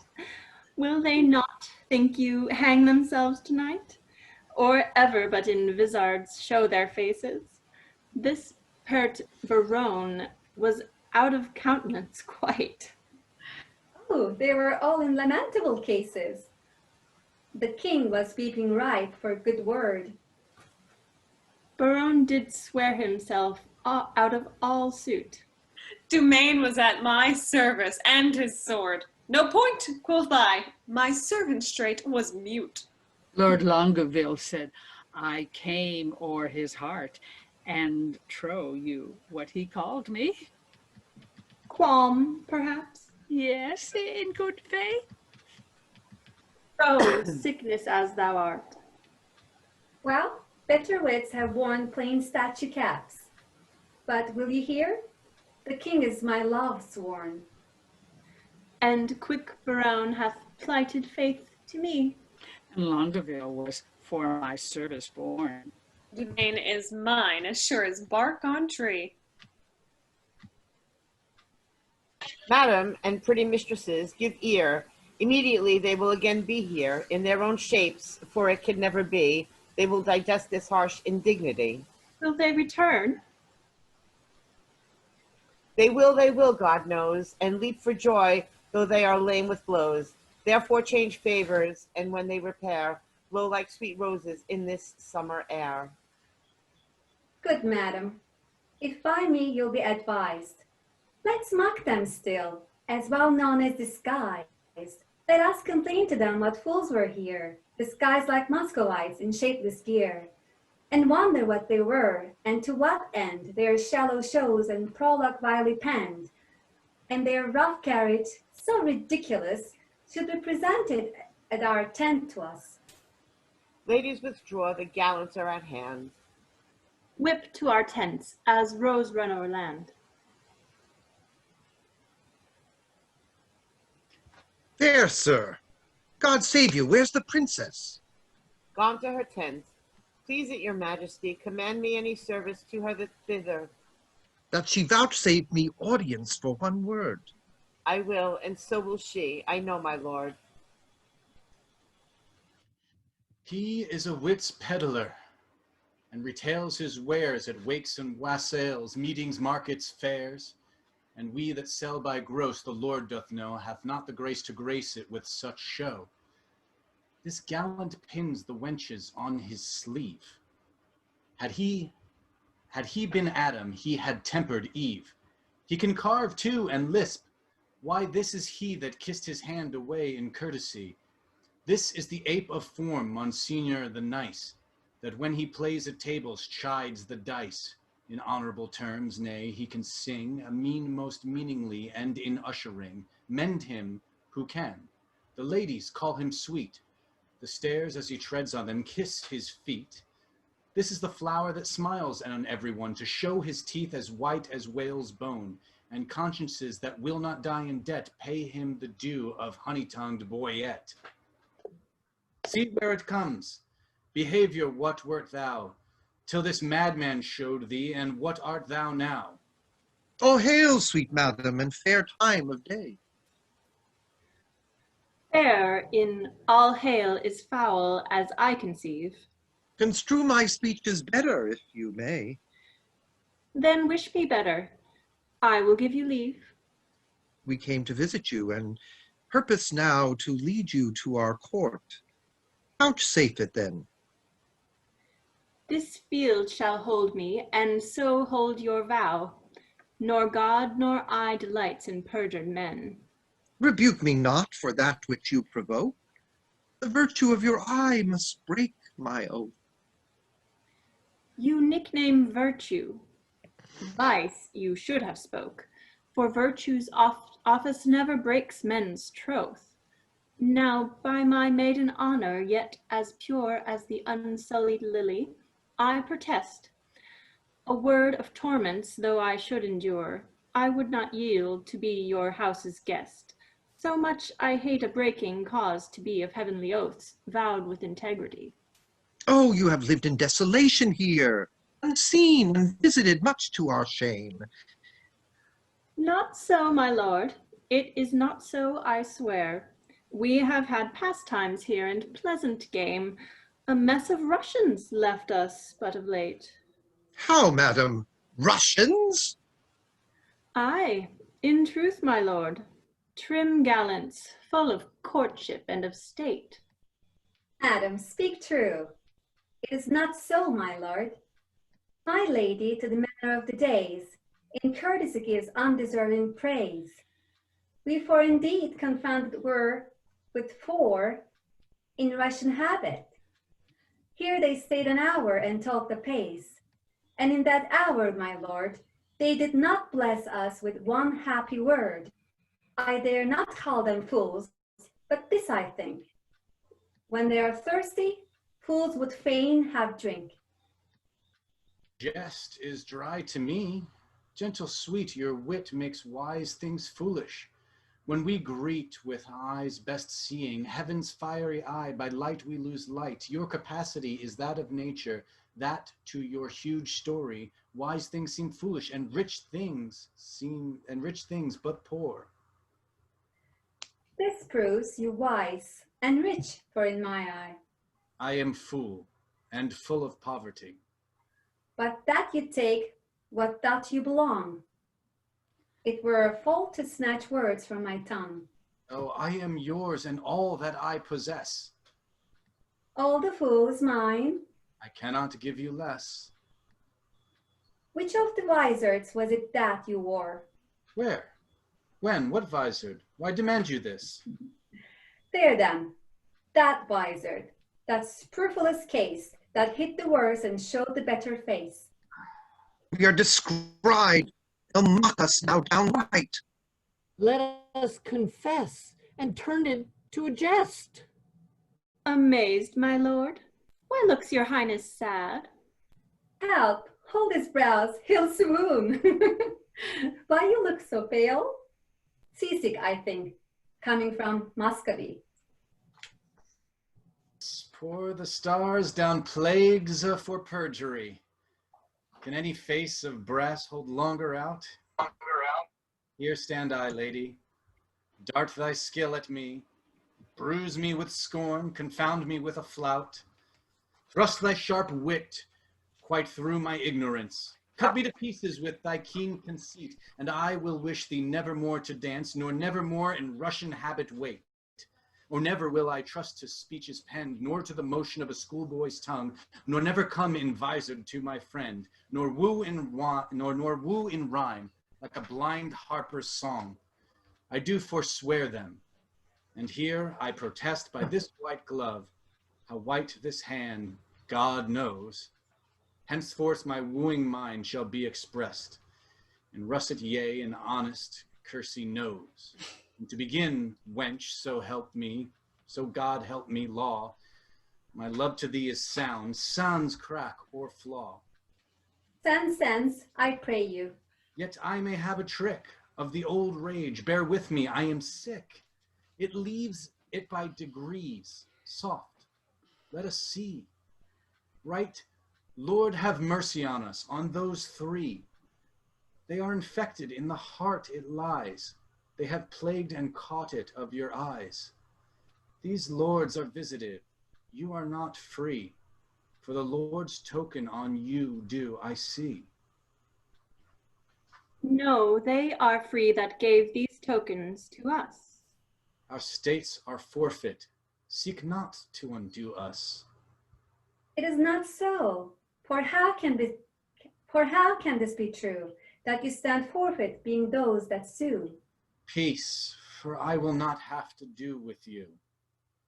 Nor shall I not, if I do as I intend. Speak for yourselves, my wit's at an end. Teach us, sweet madam, for our rude transgression some fair excuse. The fairest is confession. Were not you here, but even now disguised? Madam, I was. And were you well advised? I was fair, madam.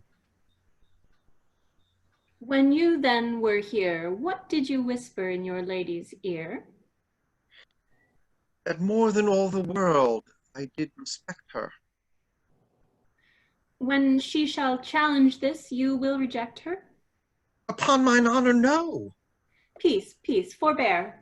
Your oath once broke, you force not to forswear. Despise me when I break this oath of mine. I will, and therefore keep it. Rosaline, what did the Russian whisper in your ear? Madam, he swore that he did hold me dear as precious eyesight, and did value me above this world, adding thereto moreover, that he would wed me, or else die my lover. God give thee joy of him. The noble lord most honorably doth uphold his word. What mean you, madam? By my life, my troth, I never swore this lady such an oath. Be heaven, you did. And to confirm it plain, you gave me this. But take it, sir, again. My faith and this the princess I did give. I knew her by this jewel on her sleeve.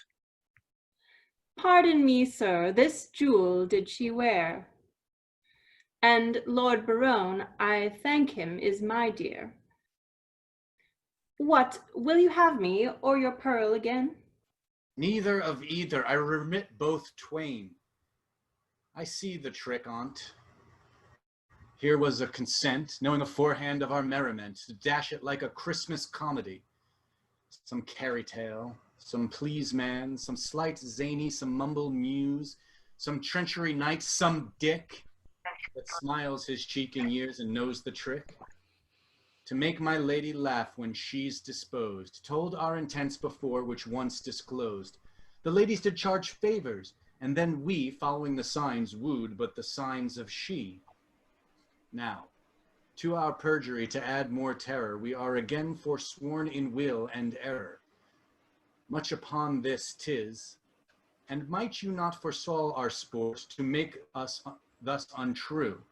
Do you not know my lady's foot by the squire, and laugh upon the apple of her eye, and stand between her back, sir, and the fire, holding a trencher, jesting merrily? You put our page out. Go, you are allowed. Die when you will, a smock shall be your shroud. You leer upon me, do you? There's an eye wounds like a leaden sword. Full merrily hath this brave managed, his career been run. Lo, he is tilting straight. Peace, I have done.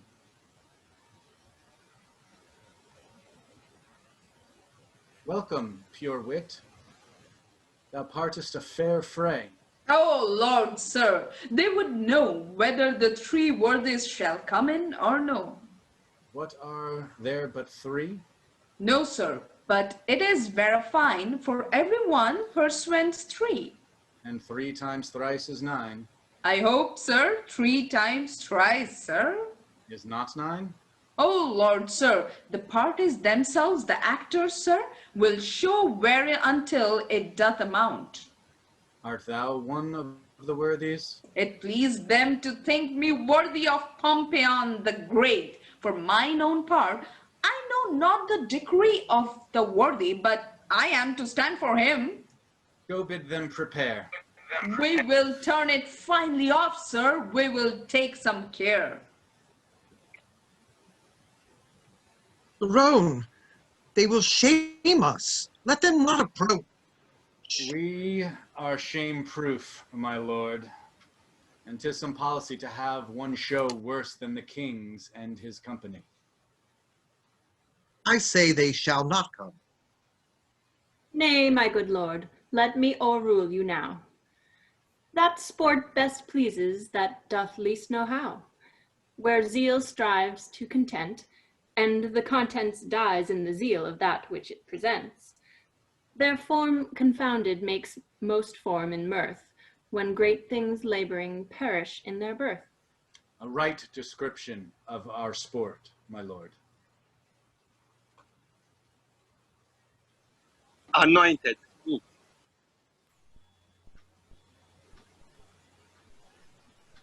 Anointed.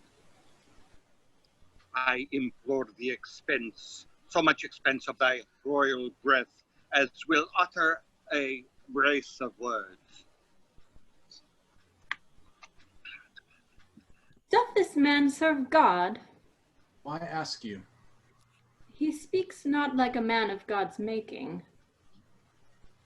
That is all one, my fair, sweet, honey monarch, for I protest the schoolmaster is exceeding fantastical too vain, too vain. But we will put it as they say, to Fortuna de la Guerra. I wish you the peace of mind, most royal compliments. Here is like to be a good presence of worthies. He presents Hector of Troy, the swain Pompey the Great, the parish curate Alexander, Armando's page, Hercules, the pedant Dudas Maccabeus. And if these worthies in their first show thrive, these men will change habits and present the other 5. The pedant, the braggart, the hedge priest, the fool, and the boy. A bait throw at novum, and the whole world again cannot pick out 5 such. Take each one in his vein. The ship is under sail, and here she comes again. I, Pompey, am. You lie, you are not he. I, Pompey, am. Well said, old mocker. I must needs be friends with thee. I, Pompey, am. Pompey, surnamed the Big. The Great. It is great, sir. Pompey, surnamed the Great, that often field with targe and shield, did make my foe to sweat. And traveling along this coast, I here am come by chance, and lay my arms before the legs of the sweet lass of France. If your ladyship would say thanks, Pompey, I had done. Great thanks, great Pompey. It is not so much worth, but I hope it was perfect. I made a little fault in great. My hat to a halfpenny. Pompey proves the best worthy.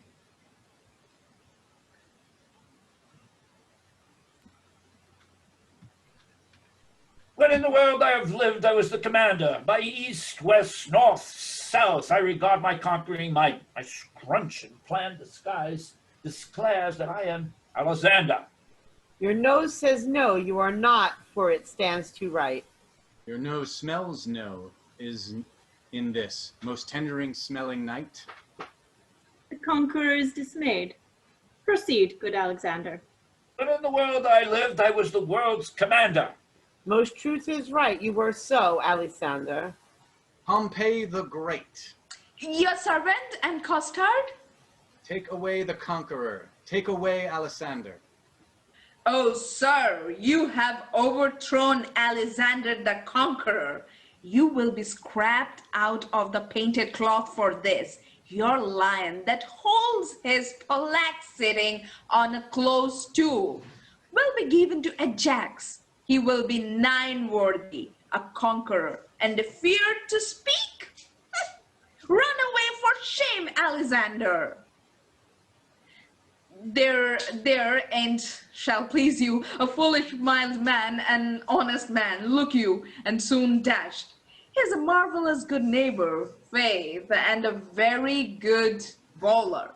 But for Alexander, alas, you see how 'tis, a little o'er-parted, but there are worthies a-coming will speak their mind in some other sort. Stand aside, good Pompey. Great Hercules is presented by this imp, whose club killed Cerberus, that three-headed Canis. And when he was a babe, a child, a shrimp, thus did he strangle serpents in his manus. Quoniam he seemeth in minority, ergo I come with this apology. Keep some state in thy exit and vanish. Judas I am. A Judas. Not Iscariot, sir. Judas I am, yclept Maccabeus. Judas Maccabeus, clipped, is plain Judas. Kissing traitor, how art thou proved, Judas? Judas I am. Or shame for you, Judas. What mean you, sir? To make Judas hang himself. Begin, sir, you are my elder. Well followed. Judas was hanged on an elder. I will not be put out of countenance. Because thou hast no face. Ah, what is this? A cittern head. the head of a bodkin. Heth's face in a ring. The face of an old Roman coin. Scarce seen.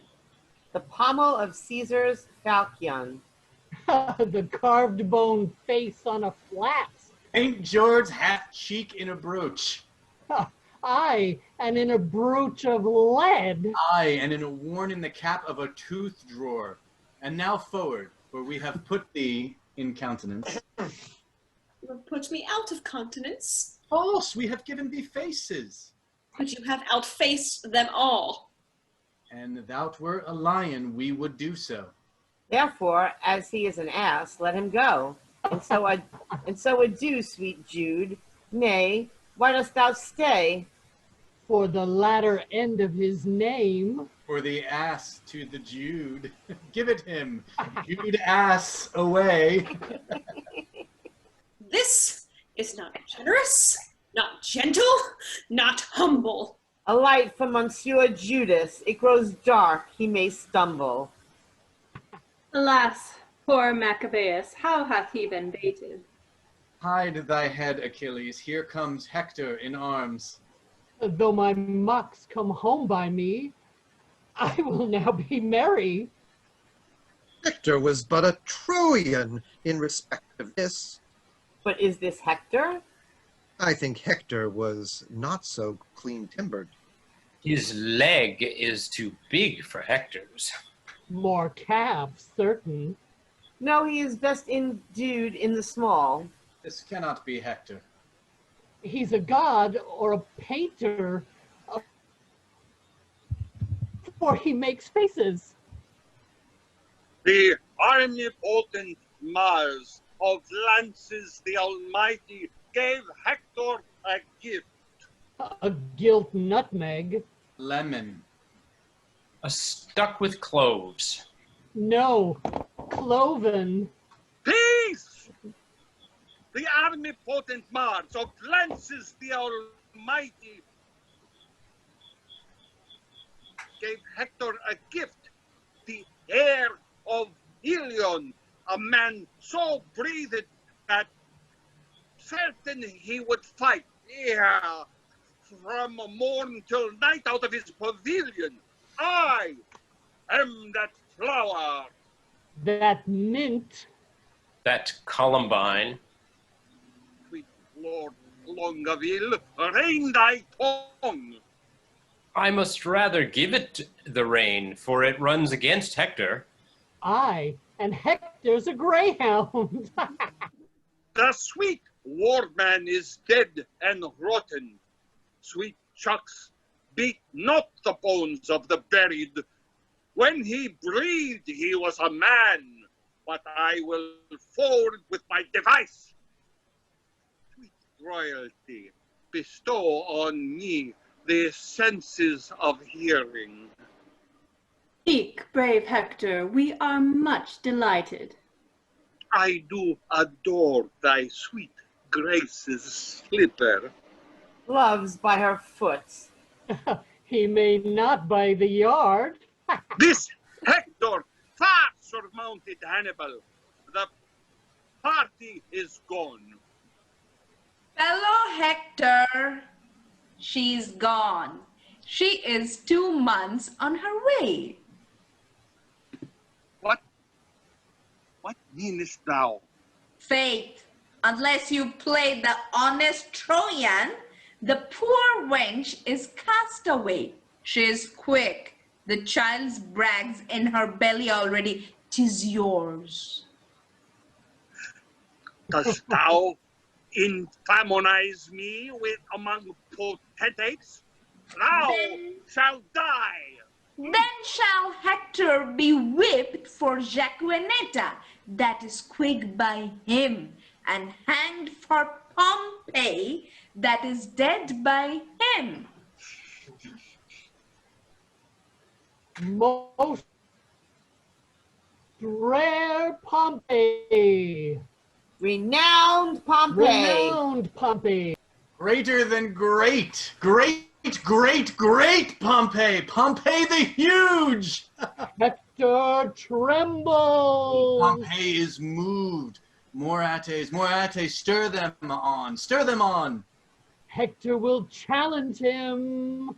Aye, and if he have no man's blood in his belly, then will sup a flea. I be North Pole, I do challenge thee. I will not fight with a pole like a northern man. I will slash. I'll do it by the sword. I pray you, let me borrow my arms again. A room for the incensed worthies. I'll do it in my shirt. A most resolute Pompey. Master, let you take a buttonhole lower. Do you not see Pompey is encasing for the combat? What mean you? You will lose your reputation. Gentlemen and soldiers, pardon me, I will not combat in my shirt. You may not deny it. Pompey hath made the challenge. Sweet bloods, I both may and will. What reason have you for it? The naked truth of it is, I have no shirt. I go. Woolward for penance. True, and it was enjoined him in Rome for want of linen. Since when, I'll be sworn, he wore none but a dishclout of Jaquenettas, and that he wears next his heart for a favor. What save you, madam? Welcome, Marcad, but that thou interruptest our merriment. I'm sorry, madam, for the news I bring is heavy in my tongue. The king, your father, Dead for my life. even so, my tale is told. Worthies, away! The scene begins to cloud. For mine own part, I breathe a free breath. I have seen the day of wrong through the little hole of discretion, and I will right myself like a soldier.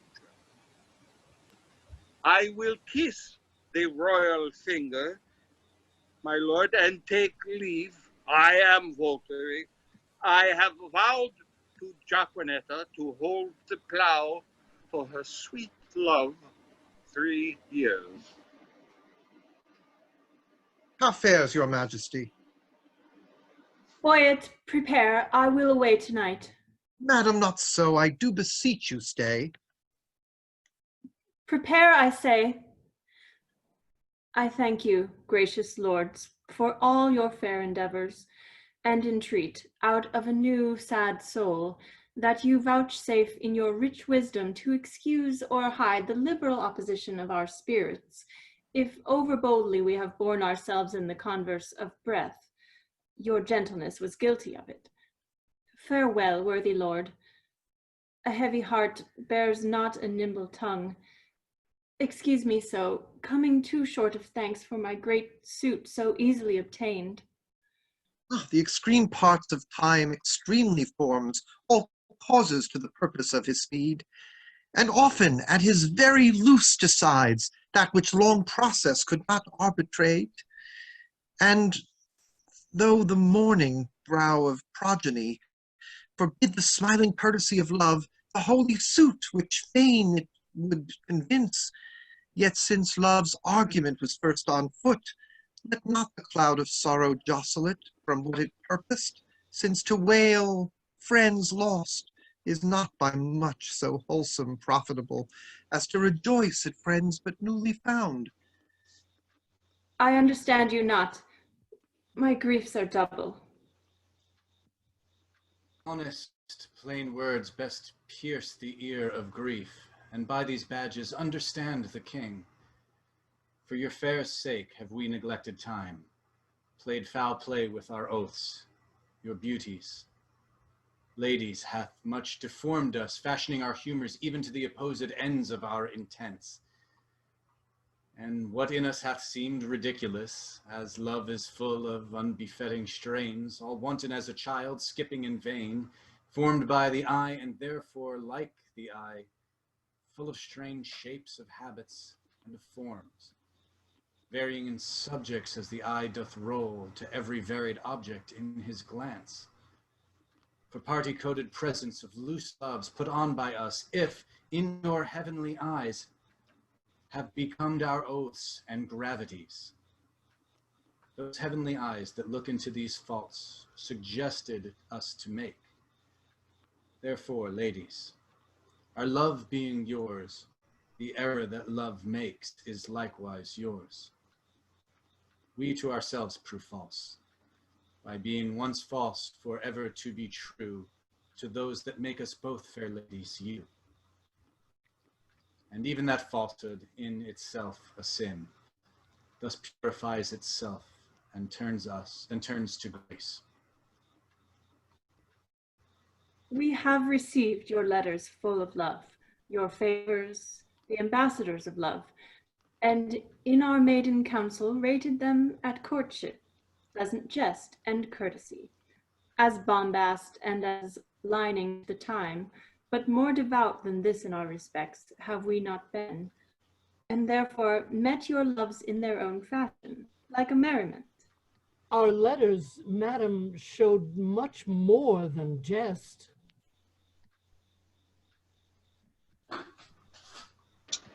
So did our looks. Up.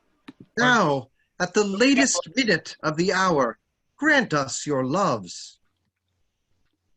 A time, methinks, too short to make a world without end bargain in. No, no, my lord.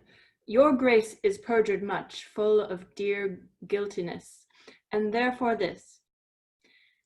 If for my love, as there is no such cause, you will do aught, this shall you do for me. Your oath I will not trust, but go with speed to some forlorn and naked hermitage, remote from all the pleasures of the world. There stay until the 12 celestial signs have brought about the annual reckoning. If this austere, insociable life change not your offer made in heat of blood, if frosts and fasts, hard lodging and thin weeds nip not the gaudy blossoms of your love, but that it bear this trial and last love, then at the expiration of the year, come challenge me by these deserts, and by this virgin palm now kissing thine, I will be thine. And till that instant, shut my woeful self up in a mourning house, raining the tears of lamentation for the remembrance of my father's death. If this thou do deny, let our hands part, neither entitled in the other's heart. If this, or more than this, I would deny, to flatter up these powers of mine with rest, the sudden hand of death close up thine eye. Hence, hermit then, my heart is in thy breast. But what to me, my love? But what to me? A wife? A beard, fair health, and honesty. With threefold love, I wish you all these three. Oh, shall I say, I thank you, gentle wife? Not so, my lord. A 12-month and a day. I'll mark no words that smooth-faced wooers say. Come when the king doth to my lady come, then, if I have much love, I'll give you some. I'll serve thee true and faithfully till then. Yet swear not, lest ye be forsworn again. What says Maria? At the 12 months' end, I'll change my black gown for a faithful friend. I'll stay with patience, but the time is long. The like are you. Few taller are so young. Studies, my lady. Mistress, look on me. Behold the window of my heart, mine eye. What humble suit attends thy answer there? Impose some service on me for thy love. Oft have I heard you, my Lord Berowne, before I saw you, and the world's large tongue proclaims you for a man replete with mocks, full of comparisons and wounding flouts, which you on all estates will execute that lie within the mercy of your wit. To eat this warm wood from your fruitful brain, and therewithal to win me, if you please, without which I am not to be won. You shall the 12-month term from day to day visit the speechless sick, still converse and with groaning wretches, and your task shall be, with all the fierce endeavor of your wit, to enforce the pained impotent to smile. Move wild laughter in the throat of death? It cannot be, it is impossible. Mirth cannot move a soul in agony. Why, that's the way to choke a guiding spirit, whose influence is begot of that loose grace, which shallow laughing hearers give to fools. A jest prosperity lies in the ear of him that hears it, never in the tongue of him that makes it. Then, if sickly ears, deaf with the clamors of their own dear groans, will hear your idle scorns, continue then, and I will have you and that fault withal. But if they will not, throw away that spirit, and I shall find you empty of that fault, right joyful of your reformation. A 12-month? Well, befall what will befall. I'll jest a 12-month in a hospital. Aye, sweet my lord, and so I take my leave. No, madam, we will bring you on your way. Our wooing doth not end like an old play. Jack hath not Jill. These ladies' curtsy might well have made our sport a comedy. Come, sir. It wants a...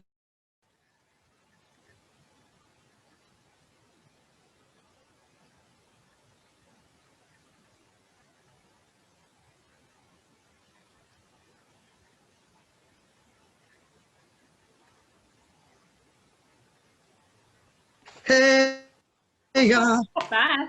Too long, bro. Well, Kudos to your Sylvie. Your backgrounds are really something.